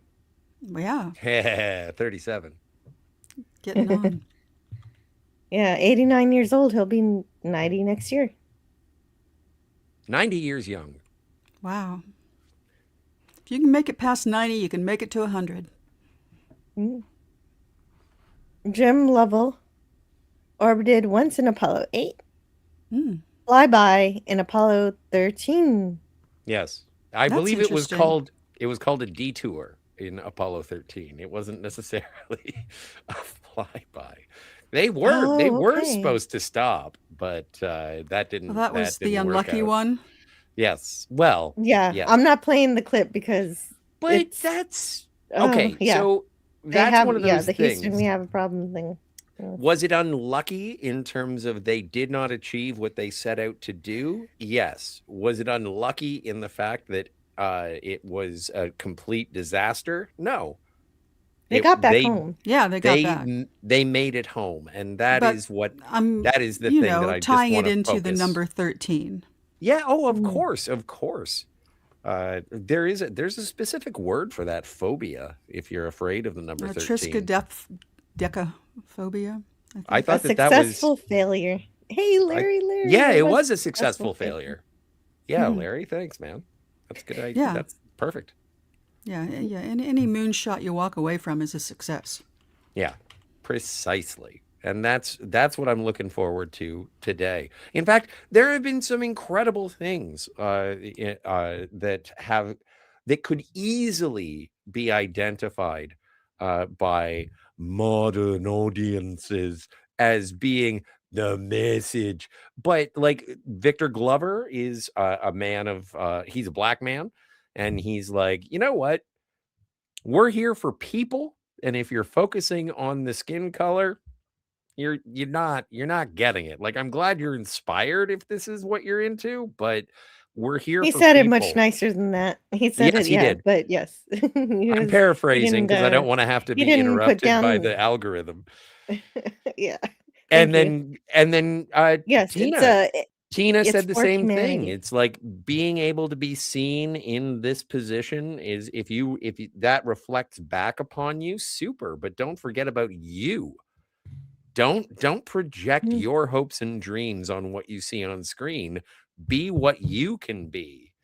And I thought that was absolutely lovely. And then speaking again, Jeremy Hansen, first Canadian to circle the moon, and Reed, I think, provided the most beautiful Valentine alongside his comrades, and I mean that in the traditional sense, not in the Soviet sense, aboard Uh-oh. Integrity, which is what they have sort of decided, what they've christened the spaceship to be. Integrity has named a newly observed crater on the moon. There is a new crater called Integrity, and then there is a new crater named Carol, and that name is after Reed Wiseman's wife, who sadly passed away in, I believe, 2020. And so it is one of those things. Like, I know that I've read about this, I've heard about this. There is a way that it's like you can call an observatory and be like, oh, is that star named, or does it have like a designation number? Can I just name that after Jill? And it's like, yeah, you can. It'll be $75. But with Reed Wiseman and with the concurrence or the agreement of his flight crew, it was like, can we name that after my wife? And they were like, yes. And so they do. Carol is now a crater on the moon, and I thought that was absolutely beautiful. It is absolutely beautiful. I agree completely with that. And Scotty hasn't really gone on about the Canadian. Well, before we do that, though, Brogu said, you're absolutely right to Scotty. If you're focusing on skin color, you got it all wrong. And that's exactly what the pilot said. Well, and that's, you know what, and when they did the flyby, the orbit on the 6th, and I have it written down on my calendar. I tweeted it. I have it on all of my socials, and it's a picture and it's a representation of Integrity flying past the moon with the Earth in the background, and I have written literally where no man has gone before. And I thought about it and I was like, am I going to do the Next Generation one and say where no one has gone before? And the answer is no, because man in the context of the original series is mankind. That's humans. Right. And so I didn't want to. Where no man has gone before fits. When dealing with scientists, I didn't want to water it down for, people who wanted a softer version of it. I believe in for all mankind. I believe in where no man has gone before, because I think it's an all-encompassing term.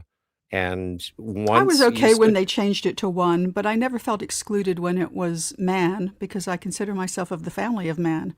I'm not a chimp. I'm not an orang. I'm of the family of man. So I never felt excluded by that. That is the meaning of the word.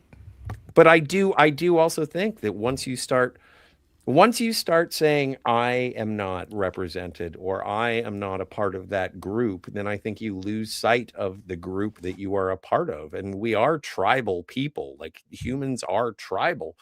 And so I think we should in our best interest try and stick together as much as possible. And that doesn't exclude disagreement, but it does sort of, it's an umbrella to know that we are in Saganistic, if that's a word, terms. We are all just, we're just people on this blue dot in the vastness of the cosmos. And I think that our greatest achievement would be the ability to work together. But that doesn't mean we have to kumbaya and hold hands Human and buy history. the world a Coke. Not Black history, not women's history, human history. Human history. That's what That's the Brian quote. Glover said. Yeah, it's very beautiful. Victor. My Brian mistake. Glover Brian was is the actor. Yeah, he was the warden in Alien Victor. 3. Victor Glover. Yes, that's it. But yeah, Beautiful. he's oh, and also one of my favorite things that I saw throughout this entire mission, and it is just because I'm a trivial man who is enticed by music. And by the way, there is the playlist of all the music that was used over the past 10 days to sort of awaken the alarm clock, if you will. Well, let's hear a few. Well, Read we'll get it to that. off We'll if get to you've got that. it. I don't have it quite yet, but the thing that I wanted to highlight in this particular instance is that they did the 80s sitcom introductory sort of Full House. credits, and it was the Full House theme, and everybody's like, It was adorable. It was just great. It was absolutely, and they were fantastic. actually also, to pass some of the time, they were reenacting some of the scenes to each other. And apparently, I don't know if any of that was caught on any kind of visual, but probably not. Well, but it Or maybe it'll come out later. Well, but maybe it won't, and there is some value to that. Like, I know that they Yeah, are the right. most observed 4 people of the last 10 days, and rightly so, based on their journey. But I do believe in, it's like that Captain America scene at the end of Endgame where Sam says to Cap after he sees that he's got a wedding ring on, and it's like, do you want to tell me about her? And he's like, no, I don't think I will. So I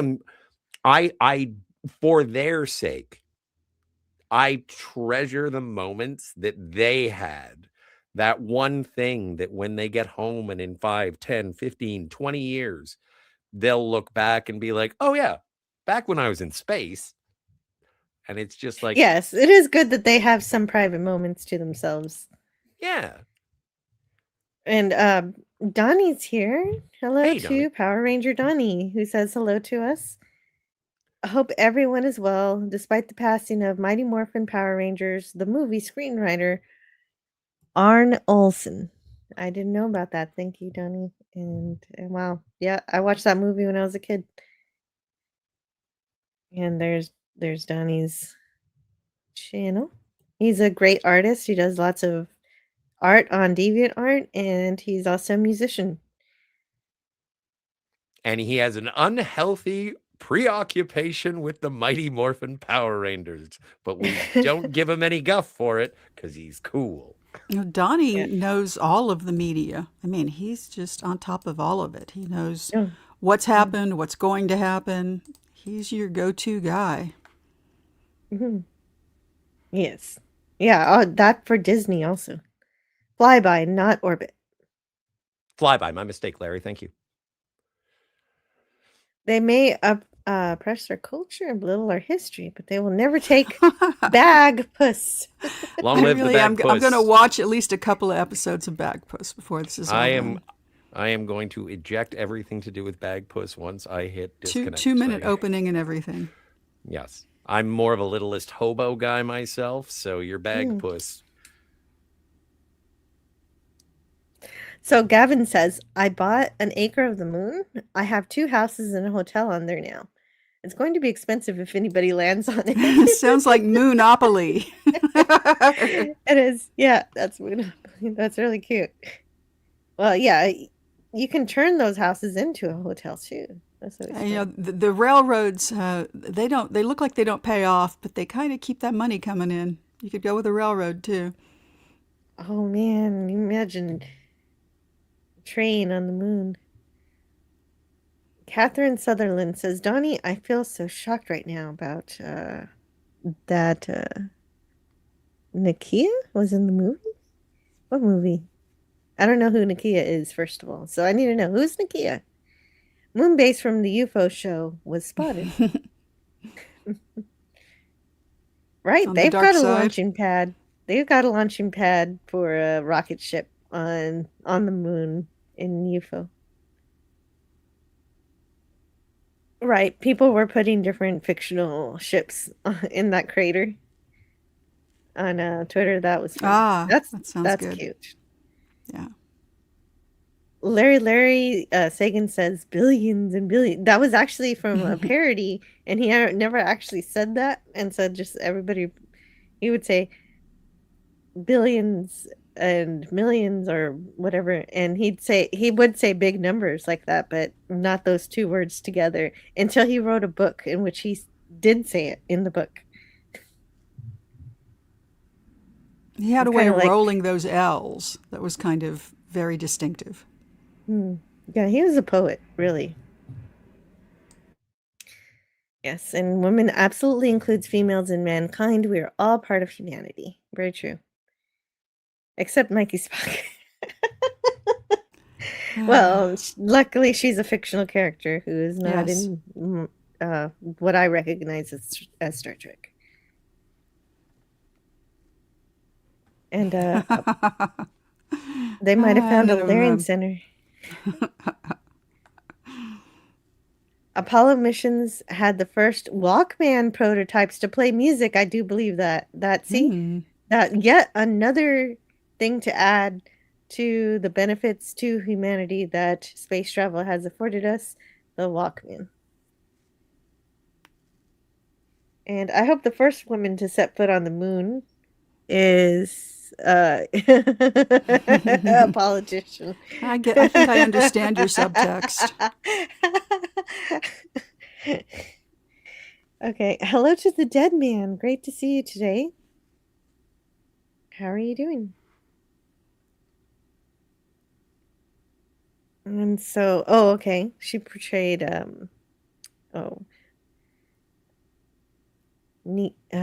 whoever let's see. Nakia portrayed Tanya Sloan in the Power Rangers Zeo and Turbo. She appeared in Star Trek Continues as well. See, I would know her from Star Trek Continues. Very neat. I do love this question. If we build an elevator to the moon, wouldn't it act like an anchor and pull the moon towards the Earth? A good place, 365. What a good question. That is a good question. I have to admit, I do not know the answer of the effects that a space elevator would have to the gravitational integrity of the moon. I don't think I'm gonna so. put a star on that. Maybe that's a good question. It is a I think you're going to maybe need a series of elevators to various satellites or something. Yeah. Let's see. Okay, so everyone has so somebody has this question. Let's see if somebody answers it. Oh wait.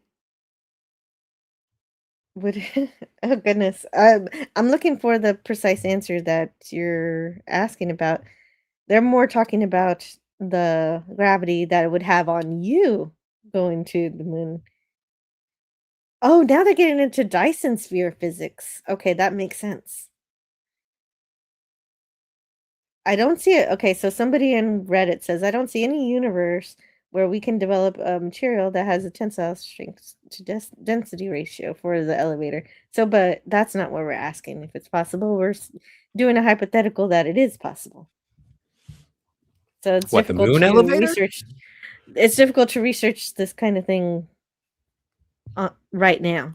The question is, if we build an elevator to the moon, wouldn't it act like an anchor and pull the moon towards the Earth? So would a space elevator have a detrimental effect to the integrity of the gravity of the moon's relationship with the Earth? Is the essential question. Well, I don't know. I think it's more plausible that if you got an elevator to like the International Space Station. Yeah. That's just a hypothetical that I pulled out of Uranus. Yeah, but you're right. You're right. Space elevator to the ISS makes way more sense than one to the moon. But this was the hypothetical that a good place wanted to ask, and it's a fun question, I think, It is fun. of It something is that fun. will never happen because the moon is too far away to ever make a space elevator to it. Why don't we just build a Dyson sphere while we're at it? Yeah, exactly. That's where the Reddit thread that I was gonna read went into, but it's just way too expensive. Oh, that's what I was going to get. I got to get my better Wikipedia glasses. sums it up pretty good. I love my Wikipedia. Space elevator, also referred to as a space bridge, star ladder, and orbital lift, is a proposed type of planet-to-space transportation system. An Earth-based space elevator would consist of a cable with one end attached to a surface near the equator and the other end attached to a counterweight in space beyond geostationary orbit. The competing forces of gravity, which is stronger at the lower end, and the upward centrifugal pseudo-force, which is stronger at the upper end, would result in the cable being held up under tension and stationary over a single position on Earth. Huh.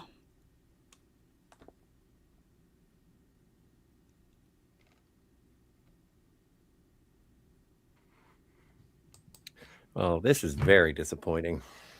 Well, but you know what? I don't think it would. I don't think it would tether. So, and that's what that's saying, isn't it? It would be fine. It would be fine if we were to have all that material to go all the way to the moon. But I think it would be. I don't think it's a matter of distance. I think it's a matter of the environmental concerns of having a solid structure that pierced That would our have to atmosphere. bend. Yeah, not just that, but it would have to bend with the orbit of how the Earth rotates, and then the moon's. Yeah, so it doesn't make any sense actually to do that. I think that we should just have a more reliable way to get from here to there. And as Superman said, statistically speaking, flying is the safest way to travel. Yeah, it would be like Tiger Stripe said like 10 minutes ago. It would have to be in stages. It would be like the elevator goes to space, and then we send it to the elevator to the moon. You'd have to have a layover. Yeah, a layover is essential for this to actually be reality. I have to change my avatar because I'm not gone. I am just editing. What you there's a nice caption. One concept for the space elevator has it tethered to a mobile seagoing platform. Oh. I mean, this is all very conceptual. It was, originally in science fiction, but a lot of things that we take for granted now started out in science fiction. Hey, Thrawn kill. Nice to see a Thrawn kill. The rotation of the Earth is different to the orbit of the moon, so it would be impossible to keep them tethered. Agreed. That's why they would have to be separated. Yeah, and the orbit of the moon is an ellipse. It's not a perfect circle, and so it wouldn't be consistent. Mm-hmm. Boy, and let me tell you, this Wikipedia page goes on and on. People have given this a lot of thought. Wow. Well, that's pretty cool. The ingenuity of humans to get things done is an incredible capacity of our species. Says, I'm on a highway to the moon. AC/DC's least popular song. I'm on a highway to the moon. Bow, bow. Yep. So, yeah, and that would just be so huge, dude. It'd be so stupid. I think a lunar base is like once Artemis III hits and we do another lunar landing, and as asked at one of the press conferences, it's like, okay, so I know we're only We haven't yet completed Artemis II. How far along? Because in the immortal words of Red Letter Media, what are next? And they're like, you know what? We have made incredible achievements in between Artemis 1 and Artemis 2, just based on the refurbishing of the mobile launch pad. And so that has been already, it's on its way, or it has returned to where it needs to be for the Artemis 3 launch. And Nice. the components for Artemis 3 are in production.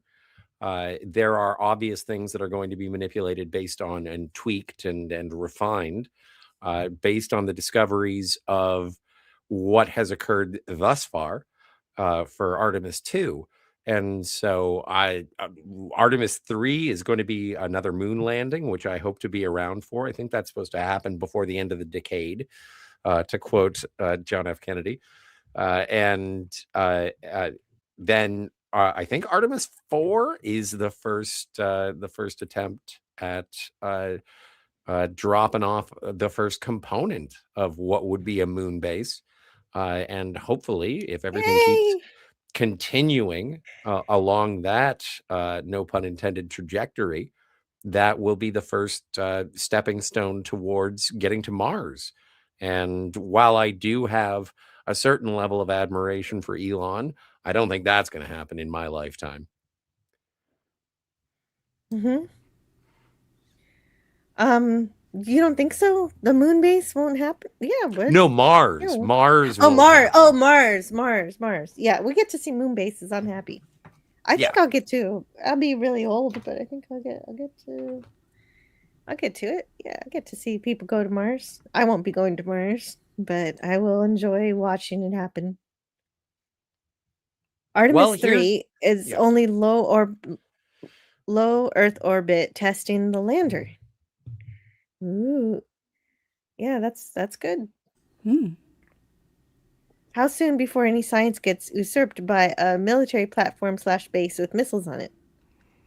It hasn't happened in For All Mankind yet, at all. And has it happened I wanna here have- already?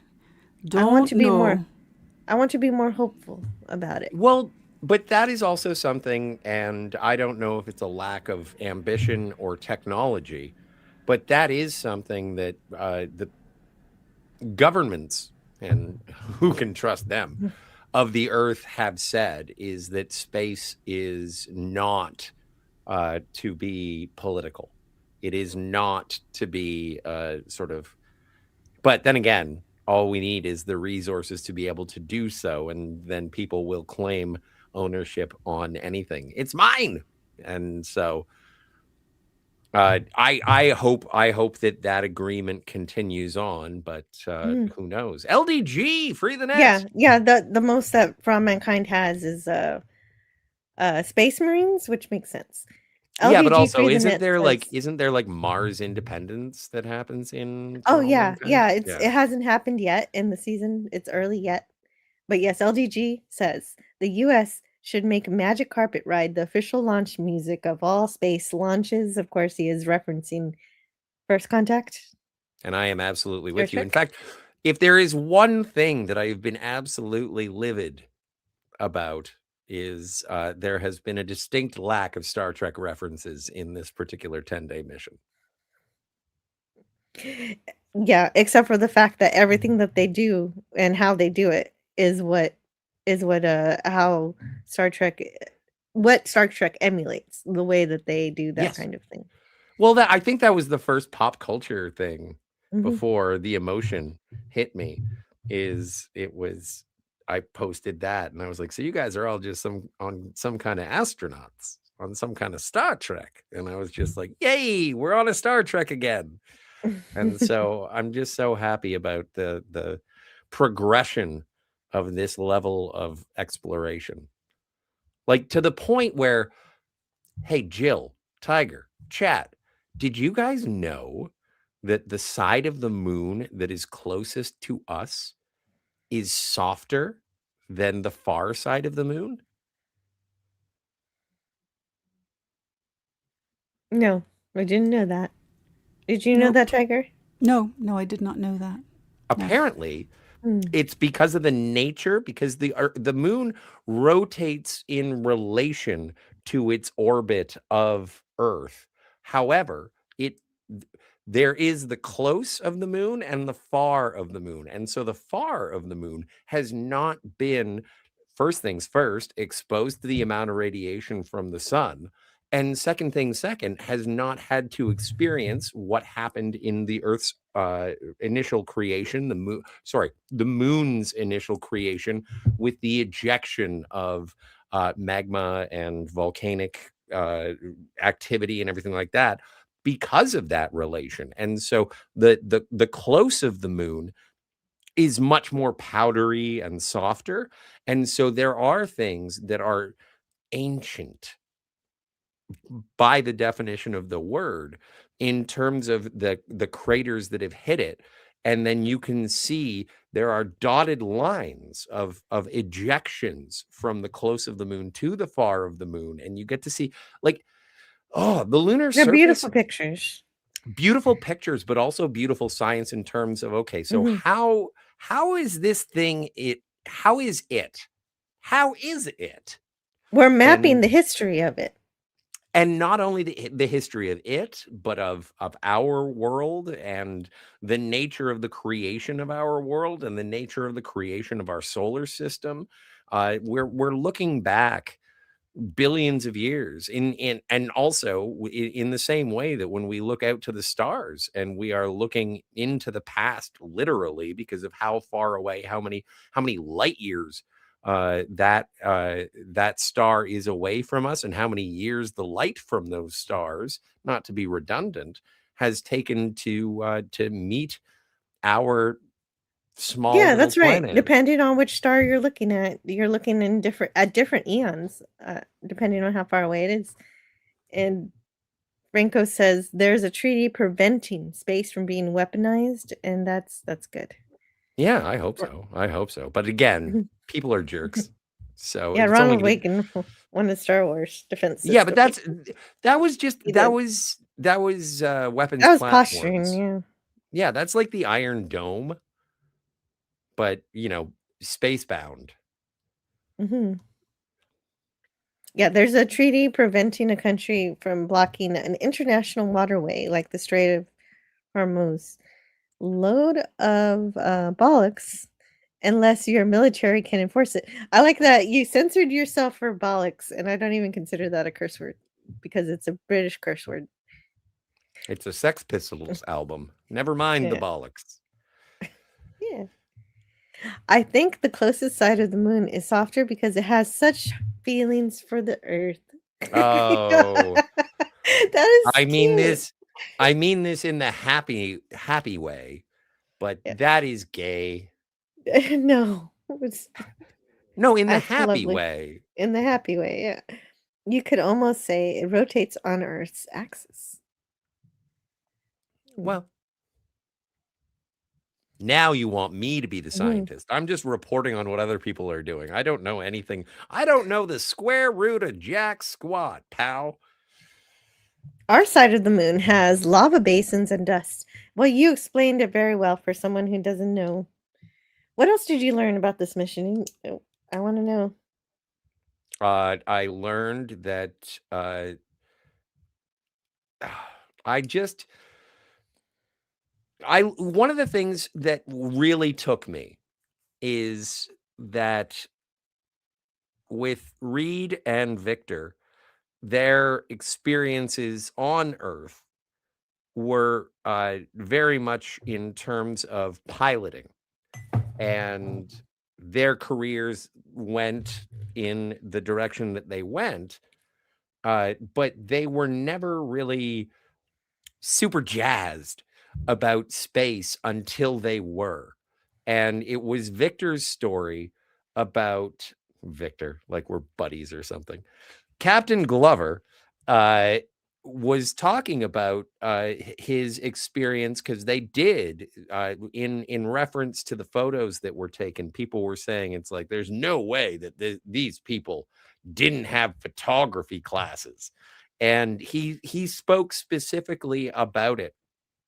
And they, they simulated it as they do, and they were just like, okay, we're gonna have this moon. It's an inflatable moon. We'll put you in a simulation capsule. We just want you to tell us what you see. That's all you got to do today. Just tell us what you see. And so Observation. observation, that's all you got to do. And so there was an interaction with Captain Glover and his family, and they were like, and I think it was his dad. Aw. I'm not 100% sure. And it was like, do you even care about the moon? And he was like, not really. I don't really know. I do not. I'm a pilot, and so my job when I get up there is just to make sure that I can fly the spaceship. It's always mission objective. Let's do this. And so they do the observation of the moon, the simulated observation of the moon, and they go through it, and they talk about the things that they see in terms of color, texture, topography, what have you. And afterwards, after they finish their simulation for the day, he's walking out to his car, and he looked up at the moon, and he was like, oh, there is going to be a moment where I am going to be up close to something that no one else has really been up close to. Like, and by no one else, few people. Again, I'm paraphrasing, telling stories badly. You're doing perfect. And it was after that he started paying attention to the moon, and he grew beyond what he considered to be his job. He was no longer just a pilot. He has said, it's like, I'm not a scientist. And what I've learned through them, and it humbles me, and it makes me aspirational about my personal growth, in that you're going to find out stuff. You're going to discover things, and it's going to change your perspective on the world. And you won't know what it is. You can't find it, or no, you can find it, but you can't look for it. It's just going to present itself. It's not going to hit you in the face. It's an evolution. And to see something like when I made fun of Donnie because he was like all a Mighty Morphin Power Rangers fan, and the thing is that I'm a Star Trek fan, and so I'll bring it up until the cows come home. So I owe you an apology, Donnie. Well, the main idea is that even if you're not a scientist, that doesn't mean you cannot do science. And he absolutely has been doing that. And that's the thing, is that even the smallest curiosity can become science. It can become a change in your perspective. And I find that admirable. It is like, that's what's really been so emotional for me, is that it's something where I discover stuff while they're discovering stuff, and it's not just the nature of the moon, but it's the nature of how we see ourselves in the galaxy, in the universe, and how we can grow while we're attempting to learn. And it takes me back to the beginning of first, not the beginning, but First Contact, where it's like, the accumulation of material goods is not the driving force in our lives anymore. What we do is we try and better ourselves, and better humanity. And that's what these guys are literally doing. They are bettering themselves, and they are benefiting humanity for the next people. And the phrase "standing on the shoulders of giants" has been thrown around as a pejorative, and they are standing on the shoulders of giants, and they say, "Thank you, giants." Well, And right, they got so, that message from Jim and yeah, Lovell and many other astronauts, all from the Apollo program, that they've learned from. And there will be astronauts in the future who stand on their shoulders too. So it's sharing.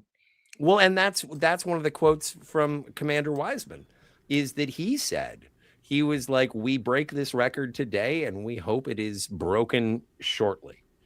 Like, we're Oh, that's not here beautiful. to break records. And I think there was, in one press conference, there was a guy who says, so I know that the Apollo, I forget which Apollo it was, but it's like, you're not going to break that Apollo record. And so are you upset about that? And I one of the guys was just like, you know what? It's actually good that they're going a little bit slower. It might be helpful in terms of reentry. And so we're not here to break records. This isn't the sound barrier. This is, we've already gone as far as any human has.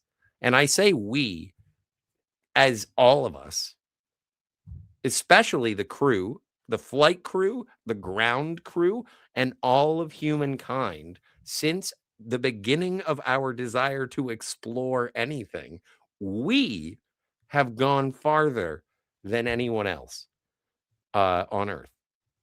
Mhm. And as far as we know, if we are the only life in the universe, which is probably not the case, as far as we know, we don't have a guy to hang out with or a person or alien or Horta to hang out with and say, so how far did you get? There's no comparison. This is to enrich our own desire for knowledge. And I think that that's something, while there are petty squabbles over earthly things, it is nice to know that there is still out there. Well, And humans are competitive, even if we're being competitive with ourselves. But I do appreciate that they're focusing on what yeah, but discoveries again, they can make and yeah. getting home safely, prioritizing that over how fast can we get this thing going. Well, but also speed records are fun. Also, and They I'm are. thinking of Captain Cisco or Commander then, and it's like fun competition. As long as the competition is fun. Mhm.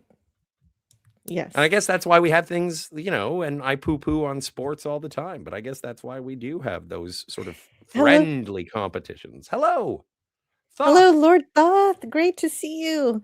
Oh, Canadian Spider-Man says Scotty has had a lot of coffee this morning, or he's really excited about the moon. Yeah, he's really excited about the exploration we've done, what it's gonna do for humanity in the future, where we're moving towards, and what we're going to discover. And the fact that it's a mystery and what exactly we're going to discover makes it all the more exciting. Brogu Well, 7 says he realizes that he was going to be up close to a beautiful heavenly body. Most men have been pursuing that all their life. yep. And but that's like and yeah, Spidey, it is something. I am chock full of adrenaline on this because I am anticipatory of the return of the astronauts. I want them to land safely and be recovered safely. Like with Jeremy, or sorry, mission specialist Hansen, he's from London, Ontario. And so at this point, I've seen the launch, I've seen the flyby, I'm anticipating a successful reentry, and then I want to go to the parade because there's gonna be a parade in London, Ontario, and I'm going there. And like I want to celebrate something that I think is universal. I've said this to Jill, I've said this to a bunch of my friends that I see in 3D, and it's like the fact that this isn't on television 24/7 on every television, in every bar, coffee shop, mall, I don't care. I don't understand why this isn't the primary focus of everything on Earth right now. I Because was there's a watching lot it of pretty closely to start with, and then they went to blue screen quite a bit. yeah. And I was like, well, gee, I can't just sit here and watch a blue screen. So, Well, but Yeah, that's why you that's just when have I a second screen. You're just like, oh, yeah, they're doing something now. that's why yeah. we get the AI animations that are like, "Hey, I'm Mr. Moon," like Mr. DNA from Jurassic Park. Dinosaurs. So I'm the And lunar then surface. says, "Will they kiss the ground when they get back like Katy Perry did?" Katy Perry did it all first. I think the Shat kissed the ground when he got back from his trip. no, did he? I don't no, think he he did. didn't. I think No, he I didn't. think it's kind of instinctual. I think you want to hug the earth when you get back. But don't forget, he and did I he? was thinking it's interesting that you say He that wept. because I believe he wept. Yes, yes, he he did did weep, weep. yes. He did. Well, and to He does invoke appreciate. You know, to, maybe he did. Let me see. to invoke Bill, and he was rather poignant with it, and he repeated it when the launch occurred. He was interviewed on one of the networks, and he said the thing that took him most by the situation when he got into low Earth orbit is that he saw Earth at the curvature of the Earth, not the whole thing. You can't even see the whole thing from the International Space Station. But when he saw the difference between what the Earth is, and then as it passed out of the atmosphere, and then the blackness, the nothingness, and then there was an appreciation of what we have, of what we are, like Mother Earth, in terms of our home, the only home that we have. And so we can aspire, but we shouldn't forget that this is for now. This is it. We should Yeah, the there's moral nowhere moral else of the for now. moral of the story: don't litter, kids. Yeah, this is the only Earth that we have for now. I have a factoid that I learned this Sure. this week. They found something that will kill a tardigrade, and it is Martian regolith. And of course, first I had to look up regolith because I had no idea what that was. I kind of thought I knew. It turns out it's the top Dust. surface, soil, dirt, rocks, everything on the top. And then, of course, I kind of spent a few days just letting that marinate. I'm like, okay, how on earth did we get Martian regolith back to Earth? I didn't know we were capable of that. And then I kind of thought about it a couple more days and thought, we must have sent a tardigrade to Mars. And now, of course, I finally actually looked it up. It was something somebody said in comments, and you learn so much in comments. And it turns out that it's just a test. They are creating what they believe Martian soil will be. And it kills tardigrades, who are famously unkillable. So I don't know. That's not exactly the same thing. Just creating Martian dirt isn't the same thing as Martian dirt. So I'm still pro-tardigrade. Go tardigrades. Yeah, but they look really creepy with those little faces. with Oh, they're little so holes in the mouth. cute. Moss piglet. They creep me out, Oh, especially they're that so they charming. With their they're little... they're impressive though. They are Yeah. impressive. They're Yes. resilient. Oh, yeah. So, Yes, I can recommend everybody to Mr. Weeble's song, Tardigrade. Mr. Weeble famously wrote Narwhals, which we all know. And he also has a song called Tardigrade about how indestructible they are. And it's wonderful. And a little blue. Almost all of Mr. Weeble's work is a little blue. You'd think it would be for the kids, but no, it's for us grown-ups. let's see. Hold on. Blinded by the light, Larry says the moon as they approached. They should have had sun-moon glasses. They did have eclipse glasses for watching the Yep. eclipse, and there's a really cute picture of them. Oh yeah, wearing all those glasses, and also one of my other favorite pictures is when they're all hugging. Really sweet. So he realizes he was going to be up close. Oh yeah, we did read that one. Sorry. I've been curious about the moon for decades, including before the Apollo moon missions. That's a long Right. time. Mm-hmm. Hey, Tony. And Tony's here. Hey, Tony. Yeah, Standing on the shoulders of Katy Perry. No. that's right. That is So you can absolutely look down and correct. enjoy the view, I'm sure. Yeah. And Katy Perry That's is funny. standing on the shoulders of Christina Aguilera, who is standing on the shoulders of Gloria Estefan, who is standing on the shoulders of Peggy Lee. That's apples to oranges, in my opinion. But I'm just going with the ridiculousness. I know you are. You're going with the ridiculous. It's It's yodeling turtles all the way down. You All found the it yodeling interesting. Although Peggy turtles. Lee was never a yodeler. Well, So you don't Donnie know. says, Power Ranger Donnie says, I'm binging Malcolm in the Middle. Life's still unfair. Oh, that's out already Yeah, on I think it's Disney been out plus for a Hulu. while. It's worth binging, but it's up to you. Don't worry. I always avoid spoilers. Well, Good I man. saw some of the promotional material and it was really cute. And they all seem really into it. Although the only actor they're missing is the one for Dewey. Dewey. Yeah. So I want to watch it, definitely. I loved that show when I was a kid, and now that I'm a grown up, it's like, okay, this is kind of funny. I watched And I've Malcolm in got the to see it. Middle. Two things about Malcolm in the I'm Middle. the And I same never age as Frankie Muniz and about. I Okay, never and I one of never them will be watched it. Cranston, of course. Actually, three things. And I'll start off with the most ridiculous one is that it is I think it's absolutely incredible that they sort of folded in uh Breaking Bad into Malcolm in the Middle. So Yeah, everyone it was all Breaking Bad was all a dream. yeah.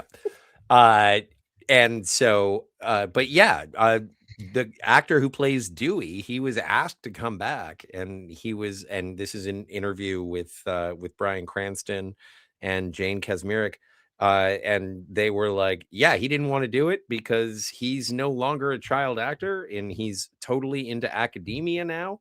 He didn't want to come back, and he's like, I hope you guys have fun. I'm just not that guy. I don't wanna. And so I admire him for sort of saying, yeah, no, I get it. I get it. Everyone wants it, but I don't. So Gary he's being Ambrosia had He- stories about being in Malcolm in the Middle because he actually, worked on that show as an actor. Oh, wow. Right, he was Yeah, a and- background actor in I don't know how many episodes. No, I think he might have even had a line or two. And in particular, he right? was mentioning that Dewey's the youngest, right? That's who we're Yes. talking about. Yeah, Dewey, his parents were from the old country, and I don't want to guess which one. But on set, they all spoke the language together. So, they were pretty protective of him, it sounds like, and, he was immersed in the family, in his family culture. And so that makes sense that, he just decided, no, I have a real life now. I'm not in Hollywood. And it just, that put it together when I remembered Gary Ambrosia's story about being on that set. And I didn't know that about Gary, so that's awesome. And, And then the you third know, thing, the okay, last I don't thing. know. I don't know Dewey's name, the actor's name, but I appreciate him being true to himself. Yes, of course. And then the third thing that I heard about the Malcolm in the Middle, Life's Still Unfair, is that part of the review, I think it was Variety, they did a review on it and said this is a completely unnecessary reboot. It's not even a reboot. It's a limited series that is a reunion show. That was their review. I think they gave it like 2 stars or something like that. And it's like, hang on a second. Is your review exactly what everyone wants? A reunion show that is short-lived for something that people care about, and you're giving it a negative review? How about you go jump in a lake? Because that's exactly what people would want. Yeah. Yeah, it's a sequel. It's like yeah, it's yeah, it's like yeah. Nobody like wants it's a reboot. Yeah, yeah, it's like Night Court, the Night Court Yeah, no, revival reboots show. are ridiculous. They're But just Night stupid. Court Oh, and was I watched. I a went to the continuation, footage. and it was Tiger. lovely. He did not kiss the ground. So just to Ah. confirm my own memory of a very historic event that I really love of Shatner going into space for 1 minute. It was just something I had to confirm. But yes, yeah, of Okay. course, he did have a very compelling speech, both philosophical and emotional and heartfelt. And I do love that speech. But that's But also something yeah. about the flight crew is that they've been Mhm. obviously observed, and people have been asking questions, and some of them have been repeated. But the thing is that they always come off the cuff with some of the most poignant and insightful and inspiring just thoughts about what they're up to. And it's not like Bill scripted what he was going to say when he got back. But these guys No, are he just did like, not. yes, he did. How do you know? I don't. You don't. I don't think so. He didn't script anything. He said that remember the last stream that we had about Nimoy? He says he doesn't script stuff. He just goes off of the top of his head, and I think that was how he felt about the blackness that he saw. The fragility of life was something that was I believe was that. a constant thread in his most recent books. And you can tell from the books, like the early books that Shatner wrote that were biographies, you could tell they were heavy. The ghost writing was heavy. It's less heavy as he's gotten older. He's found his voice in terms of being a writer and an author, and most of what is in those books are directly from him. And he that is a theme of his life, is that he he keeps going and he understands how precious life is. Well, and to sort of refer to something that he has been scripted in terms of free enterprise. And Yeah. when he's talking to the fictionalized versions of Rob and Mark, and he's like, you guys look at me like I'm some kind of hero. Chuck Yeager is a hero. Like, he does list off, he's like, I'm a television actor. And I know that that's sort of humbling, and I know that he had a part in scripting that. But I would like to think that there is a certain level of preparation that Bill does. And so when I don't think it's fair to any of these astronauts to compare them with actors, because I don't think they're acting. I don't think that there's an ounce of pretense that they do this for anything other than the exploration. It's an honor, and it's an adventure, but I don't think that they go up there and have I don't think that they have an idea as to what they're going to encounter or what they're going to say, and they know because they're intelligent, articulate people with a spirit of adventure, and they're going to reflect that in their composure. And so And I'm they have. inspired by them, and I'm inspired by Bill. I think that Bill is great, but again, when it comes to earthly endeavors, it becomes a little. Well, he can only do The as much as he can do as as who he is, as a and performer, yeah. yeah. And the thing is that he, when Bill goes out, the worst that he can do is fail. When these guys go out, when Reed, or I keep doing the first name, I'm going to keep doing the first name thing. When Reed, That's Victor, fine, Christina, that's and fine. Jeremy go, like, what are they risking? Their Everything. Well, lives? but also, yeah, I mean, in a way, Shatner was also risking his life, and that could have gone wrong. But there's way more risk in what the astronauts are doing, going to the moon. Of course, obviously. But I'm glad you put it that way, because as Bill would say, risk Is our business. is our business. And that, I think, as being a crew member on Starship Earth, I think that's something that a lot of us forget. We get so caught up in these earthly matters that sometimes we forget that there is a higher purpose. And if that's scientific and exploration, that's great. If it's spiritual and personal growth, if it's a matter of investigating knowledge on Earth and being able to share that with other people, I think that is super important for everyone. I feel like I'm sounding sanctimonious now. No, you're not. No, you're not. You're excited about the science and the potential for the future, and everything you're saying is beautiful. Because Larry Dr. Larry, McCoy is right. well, and I'm sure for the integrity, they treat her like a lady, and Hopefully. she'll bring them home. She will bring them home. For Carol. Larry says, Earth is our cradle. You can't stay in the cradle forever. And that is what I've got on my Twitter, but it's Carl Sagan's words. The sky calls to us. If we do not destroy ourselves, we will one day venture to the stars. And I do believe that. Yes. And Tony's chiming in. Yeah, of course. You're always welcome to chime in. Yes, yes. Bing Did you chime bong. in? Let me see. Oh, Did you you're hear saying about hail, bag Spidey. pussy, Tony? Bagpuss. Betty No Hutton need to and be Toys. Peggy. vulgar. No why. No why. Yeah, no why. Um, Betty Hutton and Peggy Lee. Doris Day, says Tony. Yes. And I was just checking. Okay. So You give me Grogu fever. says, the earth is so beautiful from space, but then when you look out and see the blackness of space, it's not like you think in the movies. Space is so black, and that's scary. And that sounds like what Shatner said. That's probably the transcript is out there. I think I did read some of it at one point.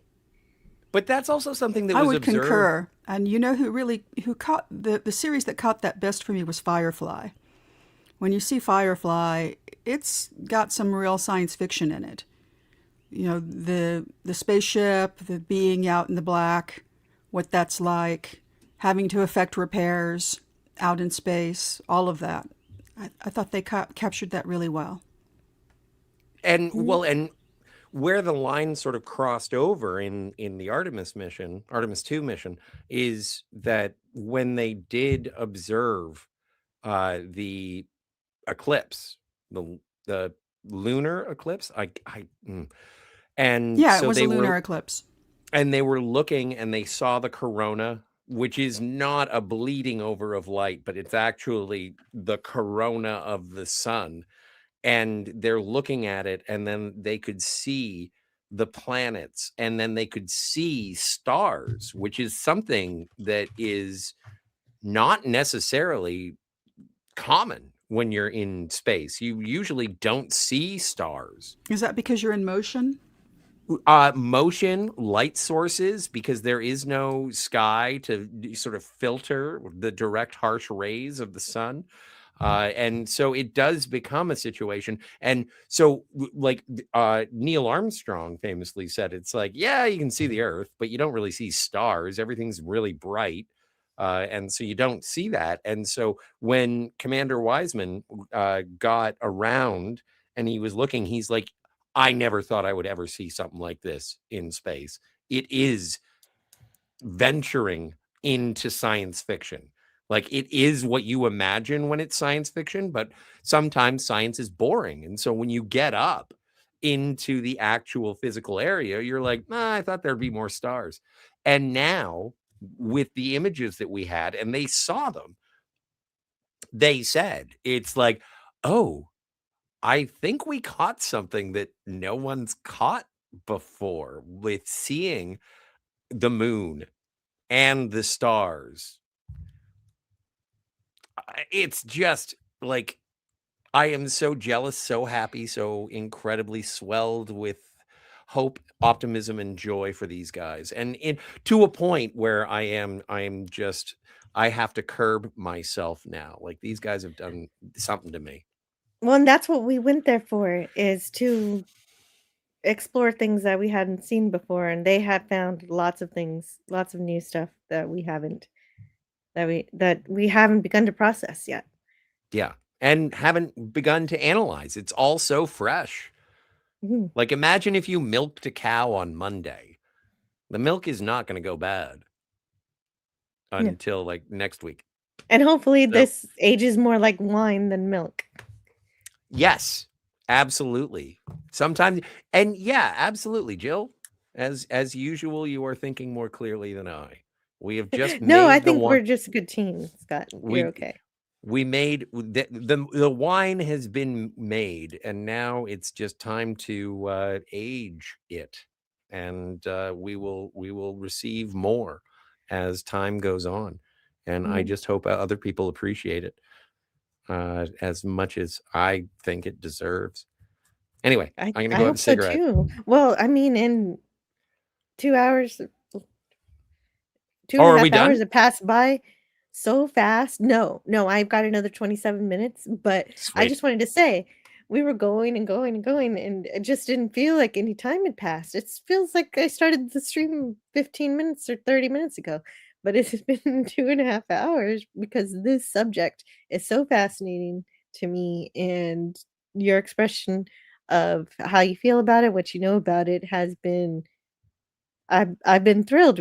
This is a wonderful show. Thank you, Scotty. And we're not quite leaving yet. We do have another 30 minutes or 27 minutes to go. And yeah, go ahead and step away for a bit and come back, and we'll catch the tail end of the show after that. Thank you. And in the meantime, I'll check in with the chat. A good place. 365 says something to the point of scientific discovery. 200 years ago, if you had said, I'm gonna fly across the world in a metal bird, they would throw you in the loony bin. Yes, this is true. I do agree with you. Now, that's so common. I'm intersecting with you guys in a different time zone with no delay. Yeah, that's incredible too. Yes, as much as I've been complaining about YouTube lately, it still has provided it's still the best place to provide such an international communication systems between people from across the world, and it's a wonderful thing. And Nim Nim Nim says tardigrade. Okay, those look weird. I'd expect one of those to kill a red shirt in the original series. Yeah, except they're teeny tiny, so Yes. they can't. I'm not even sure if they're visible with the human eye. I feel like they kind of might No. be, but only as like an almost imperceptible twitch in the water. Yeah.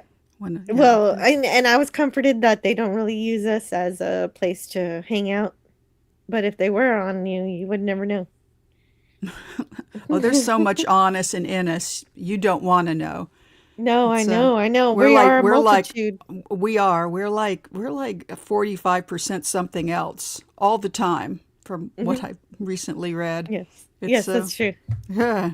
We've got a whole universe Yes. inside each of us and on each of us. True.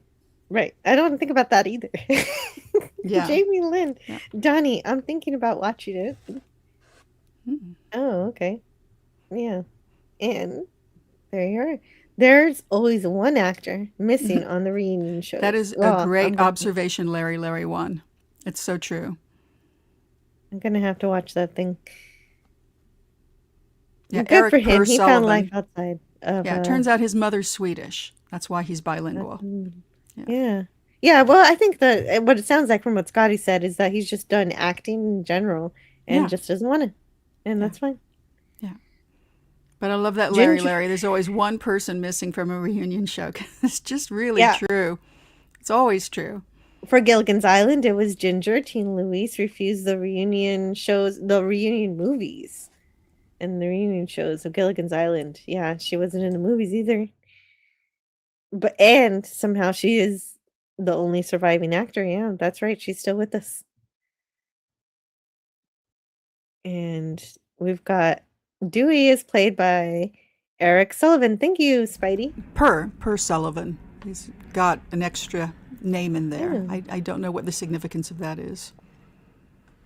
See. It sounds Well. like a very Swedish thing, though. The dead man always has to send in a poo. Appreciate that. Well, dead man. And It's always- what's with it's all the always Katy Perry hate? What is up with Go today? Hey, baby, you're a firework. Come on. There's some hate. Oh, I haven't read it yet. Let's see. Oh, yeah. When in space, the only star you're able to see clearly is Katy Perry and her despicable grinning face staring at you like a moonstruck half. No, I don't know. Hey, I want to figure if she was good enough for Legolas for a while, you know. Hey, if I She's- could she can't take be a the space- worst thing on. She can't be the worst thing on Earth. Yeah, if I could take a Blue Origin trip, I would take it. Of course, I wouldn't call myself an astronaut. I'd just be it's just a it's space just a little trip. traveler. A space traveler. Yeah, there you go. And yeah, if I'm in space for 1 minute, that's good enough for me. Oh, even yeah. if you don't, even if it's just the very edge, like just barely considered being in space for just a minute, that would be amazing. Cue the gold statue of Fry pointing dramatically, labeled the known universe. Wow. And 100 years ago, yeah. Be kind, rewind, folks, which is great. Yes, I definitely appreciate the replay value of my show. I do get pretty good replay numbers. When in space, the only star you're able to see. Oh yeah, I already read that one. Yeah. Okay, so we're all caught up with that. Yeah, I'm still waiting for NMMN to reply. What's up with that, NMMN? Come on. Okay, so we've got. So yes, I do hope we got Reed Wiseman, Victor Glover, Christina Koch, and Jeremy Cook. Hansen. Christina Cook. Cook. Yes. Oh, she Christina says Koch. that way herself. Cook. Okay. I've looked into it. And they will be returning to us today around 7 p.m. Central Time. Mm-hmm. Adjust for your time zone. And they're going to splash down Off San Diego? San Diego, that's what I hear. Yeah. Off the coast of San Diego. Mm-hmm. And they're doing their final preparations for that. And of course, they're putting all the equipment away. They've got to secure all this stuff for the return trip. And right, that makes sense. You don't want stuff floating around when you're traveling back at the speeds of 25,000 kilometers per. Wow. Let me see. What are the exact numbers? I had it Yeah, here. where's Scotty when we need him with his stats? 25,000 miles per hour. It was in Right Imperial. now? Okay. No, not right now. That's at 7 p.m. is how fast when they get to re-entry. That's going to be how fast they're going to be. Wow. Which is 17 times faster than speeding bullet. So incredible. It makes them sound like superheroes. They are superheroes. Now, anytime you make the speeding bullet analogy, you're into full superhero territory. True story. I do have to leave early. Okay. Yeah, I still have 20 minutes going on here, and so let's bring Scotty up over here, and we're going to appreciate him just for a minute as he leaves. Is there anything you want to share before you go? I want to thank you, and specifically you, Jill, but everybody else who's been paying attention to this incredible achievement and who has put up with my hyper excited puss bag of being a bundle of bees when it comes to this stuff. Like, I love this. This is truly the adventure that I grew up watching by actors, and this is something that I think is beyond my capability, and I admire it, and I admire you guys for joining them on their mission. And so your interest in it is one of the things that really makes me excited to be a part of the community and talking about this stuff, because we share the excitement. And so I wanted to thank everybody else. And then also don't forget to subscribe, don't forget to check out the Patreon and the Ko-fi. The Phantasmagorium show. Kat is the mission commander over there, doing a great job with Steve and Ernesto. I show up from time to time, but I am much more of a guest star now. I'm more like Q than Captain Picard. And I am super excited to be a part of Cinema Gulp, talking about our earthly bound entertainments.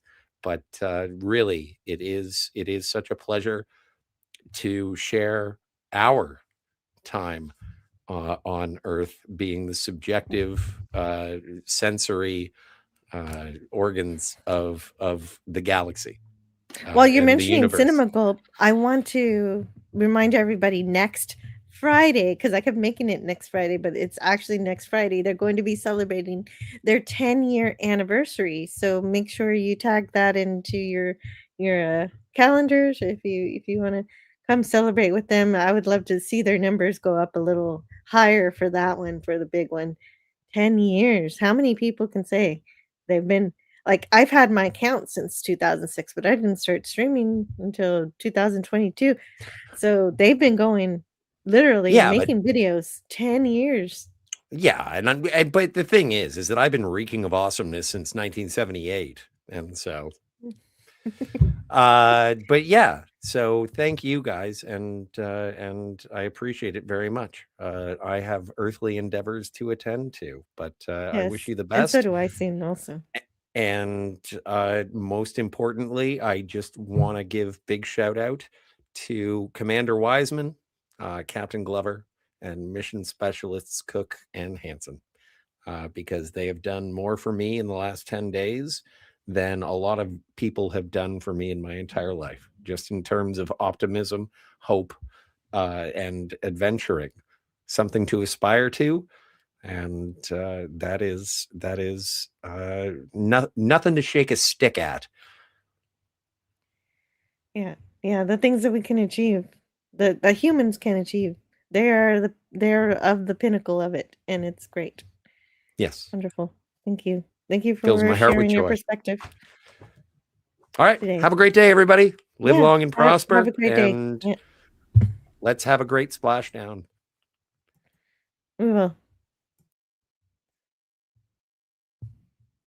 We'll see you around. A new guest has entered the studio. No? Oh, no. StreamYard just lied to me. I don't know why it Oh. said that. A guest left the studio, StreamYard. There's Ah. a bug. StreamYard has bugs. What do you know? Of course they do. That's nothing new. Nothing new whatsoever. So, okay, so the critical events for descent landing. Oh, there's a little slideshow here. Anyway, okay, obviously they're gonna when they get here, they're gonna come down in a parachute. But just looking at the picture that nobody else can see because I'm not showing it. But of course, the crew module has to separate before those parachutes come down, and then. But before that happens, they've got to do a raise burn. Ooh, a raise burn. And so that'll make them enter the Earth's atmosphere. And they'll be 400,000 feet, 13 minutes before splashdown. Wow, okay. Then 4 bay cover jettison is the next thing they do. Then Drogue's pilots main chutes deploy. Okay. And that's where we get the parachutes, finally. That's about 6,000 feet above the water. And then we get the splashdown. And then they cut the parachutes off and then recovery, and then we have a party. And then there's the parades. Do they have to go into quarantine? It doesn't say that here. It used to be they'd quarantine astronauts, I think, after splashdown. That's what I Probably. seem to remember. Well, it'll all be on NASA's 24/7 coverage on their YouTube channel. So that is probably the best way to watch it. Although I'm sure a lot of our friends, I don't know who, will probably be streaming about this later and probably streaming and watching this live. And so you'll get their commentary as they see what's going on. Oh, okay. You know what? I am going to show this picture. I love graphs. This is a good one. This one, I think this one's better than the other one. So we'll look at this one. That's nice. Oh, that's helpful. Yeah, but let's make it the right size. And then just a minute, we'll close the chat to see this a little better. Peak heating. Yeah, 5,000 degrees Fahrenheit Gads. when they're at 200,000 feet. Whew. And that's their flight path. They do a little bounce, don't they? When they hit the Scotty said atmosphere. earlier, falling with style. Yes. Of course, it's a Toy Story quote. And then the parachutes just deploy down here. I love this. This is a great graph. And the time elapsed over minutes, so it's going to take 13 minutes for them to get here. Once they've once they've returned to Earth. And there's going to be a period of time in those 13 minutes. I think that's when their 5,000 degrees Fahrenheit. I think for a few minutes, I forget how many minutes, because Scotty's left and he knows precisely that we will not be in communication. So there's going to be another tense moment where we don't know what's happening on the craft. Ooh. Well, I'll be watching for sure. Yeah, I would stream this. This is something I would have gone late for, but I've got family stuff to do, and the kids got school events. I like the word loft. I guess that's what the bounce is. LOFT. When they hit the atmosphere, that's the little bounce they get. It's called loft, maybe? It does look like a little bounce that they do. It's possible. And I don't know. That's I don't know all of the terms that they're using.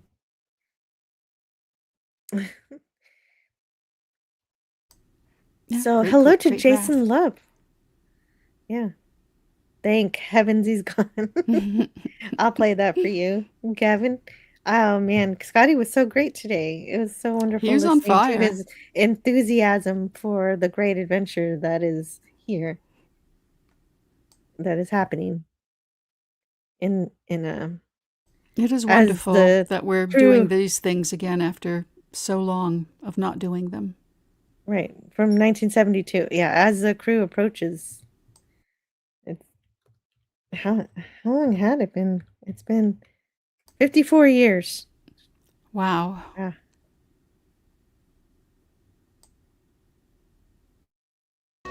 Thank heavens he's gone.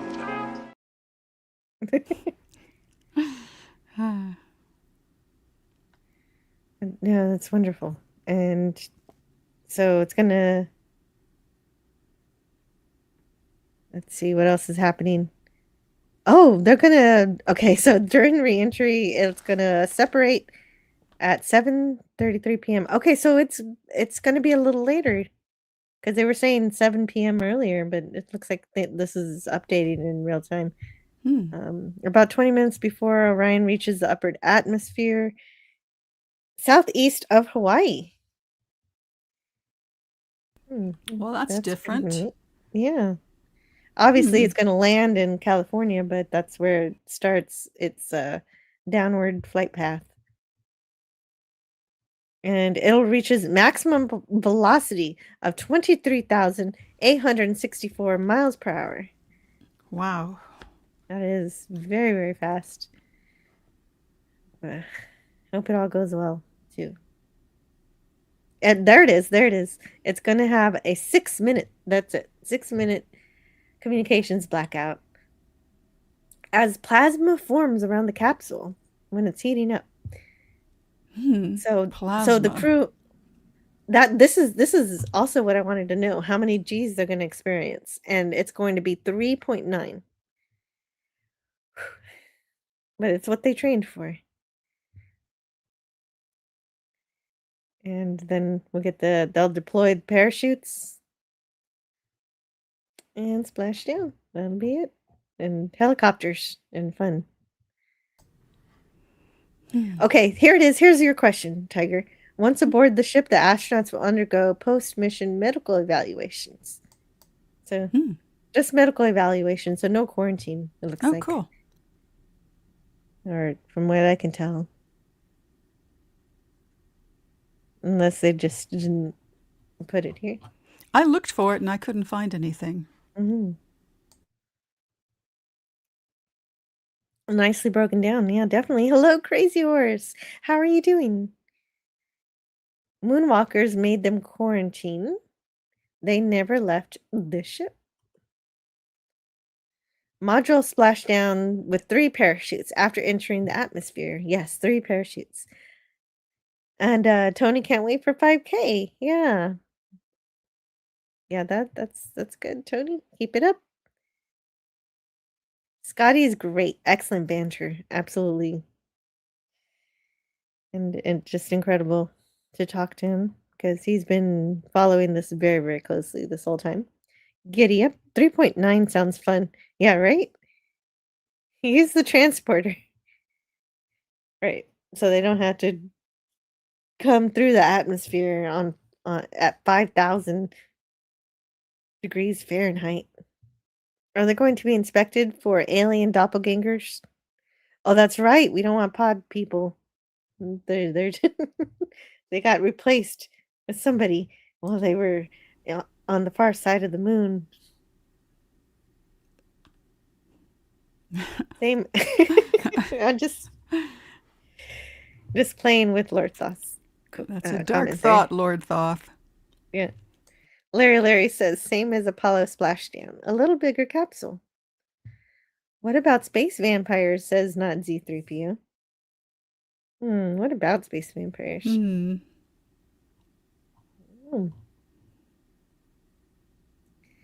But, oh, where's my... Oh, there it is. It's over here. That's what I wanted to know.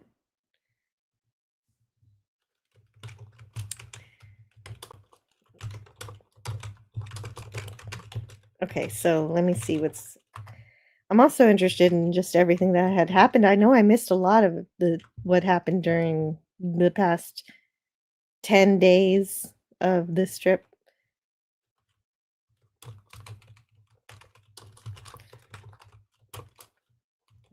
Just a moment. It just went by in a flash, didn't it? Mm-hmm. I Yeah. knew you were thinking of Life Force, not Z3PO. I knew you were thinking of Life Force.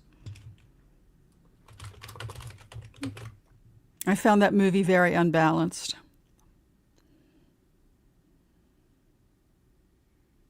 Mm-hmm. Yeah, it does feel like April 1st was just yesterday. And their basic goal was just to test the systems, just test the new ship, since everything's new. Jason Love Doctor Who says, what if it was ape humanoids from a distant future? And I did see somebody, maybe on Twitter, who said, okay, gang, we've got 14 days for everybody on the Earth to get an ape suit to wear when the astronauts come back. You know, and it pull doesn't the even have to ultimate be, prank. It doesn't even have to be everybody, just everybody who's in San Diego watching. Yes. Well, they did leave on April 1st, so it'd be the perfect thing to do. Yeah. We'll see if they come through for us on that. Yeah, there's a guy out there who's sometimes featured on Svengoolie and who has his own YouTube channel, Dr. Zeus, who wears the full orangutan Planet of the Apes makeup. And I saw him interviewing Bill Hader, and Hader could not look at him without cracking up. He just couldn't do it. So it is a great joke. Yeah, it is. It would be great. And, well, they've achieved a lot. But I think Scotty mentioned it all. He even did mention the one that they've been farther than any humans have ever been. But their hope is that, farther than Apollo 13 got, but their hope is that future astronauts are going to very soon break their record. I'm kind of surprised by that. Nobody else ever orbited the moon? They've never gone to the far side. So this was the first time we've ever taken pictures over there. Wow. And so that's why there were 2 new craters to document. And yeah. That's fantastic. And of course they beautiful, amazing images. And lucky enough to get a solar eclipse. And that's definitely the first time. Yes. That makes sense. That if they planned that. I mean, yeah, they had to. I'm just guessing. That's a good guess that they did, which is probably why they wanted to leave when they did, even though it was April 1st. Like, oh, you're really going to fly on April 1st? That's what I thought at the time too. Really? But yeah, scientists are not so superstitious. That's why they did have a spacecraft called Apollo 13. They didn't say, oh, maybe we should skip to 14. Like in a hotel. Yeah. Or maybe they'll land on an Earth where everything is the opposite. The mirror Earth. Bizarro Earth. That would be weird. And oh, that's what it is. Okay, SoundCloud. Okay, so Donnie puts his art on DeviantArt and his music goes on SoundCloud, and this is his most recent work. Right here. All right, Donnie. If you want to listen to it later, or now, it's you. There's another Earth and moon on the same orbit on the far side of the sun. That would be funny. We just never noticed them because they're just blocking each other the whole time. I think there's been a lot of speculation about that. That's like there's a whole bunch of people kind of like the flat earthers who go in that direction. Yeah. No, I mean, Los this is known. Yeah. Thanks. Yeah, those people do exist. I even found one at a Star Trek convention, which baffled me. And Nim Yeah, they get angry when you tell them, yeah, that's crazy. Vac tube, Gavin Blackburn the first. We use the term vac tube. Once I was fitted with an automatic poo tube, it would be hard to go back to manual. Oh. All right, Gavin Gavin. says Nim Nim. Oh my goodness. Gavin must have heard what Nim Nim said much earlier in the stream. For all we know, there's already a Japanese toilet that'll do that for you, Gavin. You could look into it. I'll skip on that one. Larry says they went farther out away from the moon Earth on a parabolic track.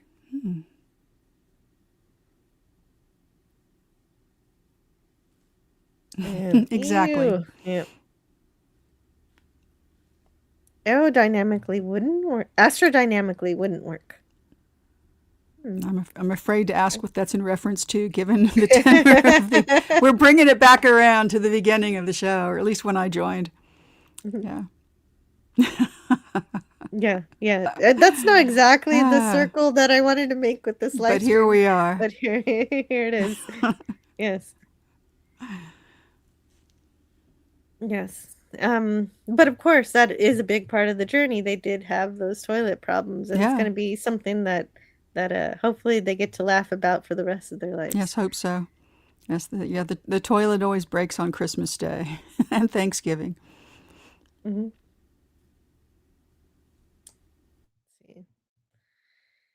And so hopefully, everything's going to go well.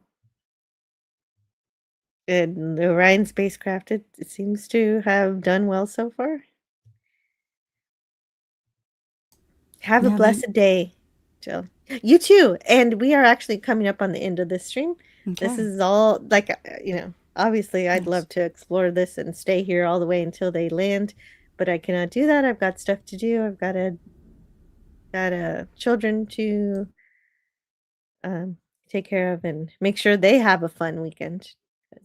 They're very important to me. But I will be watching as much as I can on my phone. A little rectangle. Journey to the Far Side of the Sun is a movie Jill should review. I will write that one down. Journey to the Far Side of the Sun. Sounds. Oh, is that where there's another Earth in that movie? Journey to the Far Side of the Sun. That's just not a thing because it's okay. Because we orbit all of the sun, so we get to see all of the sun. Far side of the sun. That's 1969. Strange. That's a strange original title Doppelganger. Oh. So long, and thanks for all the fish. Great. You're welcome. That was fun. Thank you. See you again later. For others, have a great weekend. May the power protect you all. Did they take pics of the base from Iron Sky? Yeah, you can put any kind of craft you want on the other side of the moon now with the new pictures, and I can't wait. Yeah, that's fun when it's Photoshop. Okay, so Tiger, is there anything you want to add before we go here? I found it fascinating how the crew dealt with the problems as they came up during this flight around the moon. I loved that. I like the calm resourcefulness and the fact that they look like they're having a blast. Absolutely. Yeah, I'm And looking there forward. was a I'm going to point. watch them splash down. Looking forward to the whole thing. There was a point where they were about to observe, they were doing the flyby, and they had to go through all this checklist of things, and they were saying, do you have any questions? And no. And so they were very eager to do the science of get to, because he said, I don't want to miss any of the science. I don't remember which astronaut said it because I didn't pay attention, but um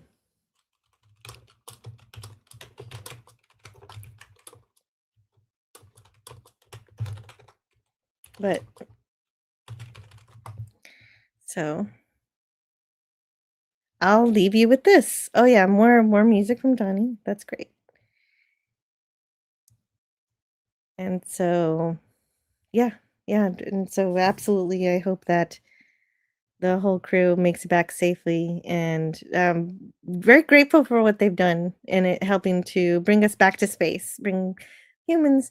It had been too long. It was ridiculous that we stopped, and I'm happy that we had people courageous enough to do this for us, because I'm really curious about everything they've done, and I can't wait to celebrate them coming home. And I'll see you guys around. Have a great weekend. And I'll see you all next time. We've got a new outro. So let's grab that. And tomorrow I'll be playing some Star Trek 25th anniversary. We're going to go to the next chapter and see what's going on with the Klingons. I think it's a Klingon related adventure.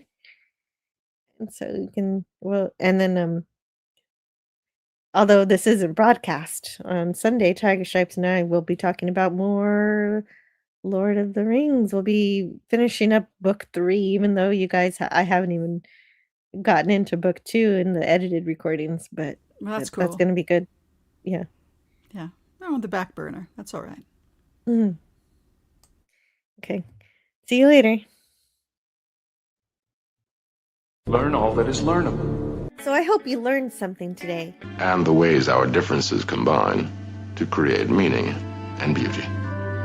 I enjoy hearing what you have to say. So leave me a comment.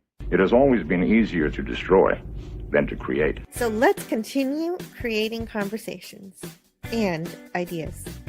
May we together become greater than the sum of both of us. Share out the stream to bring more here. Bye for now. See you next time. Well, now you have something new to think about. Carry on. And also, let's do this one too. We don't have to be mean, because remember, no matter where you go,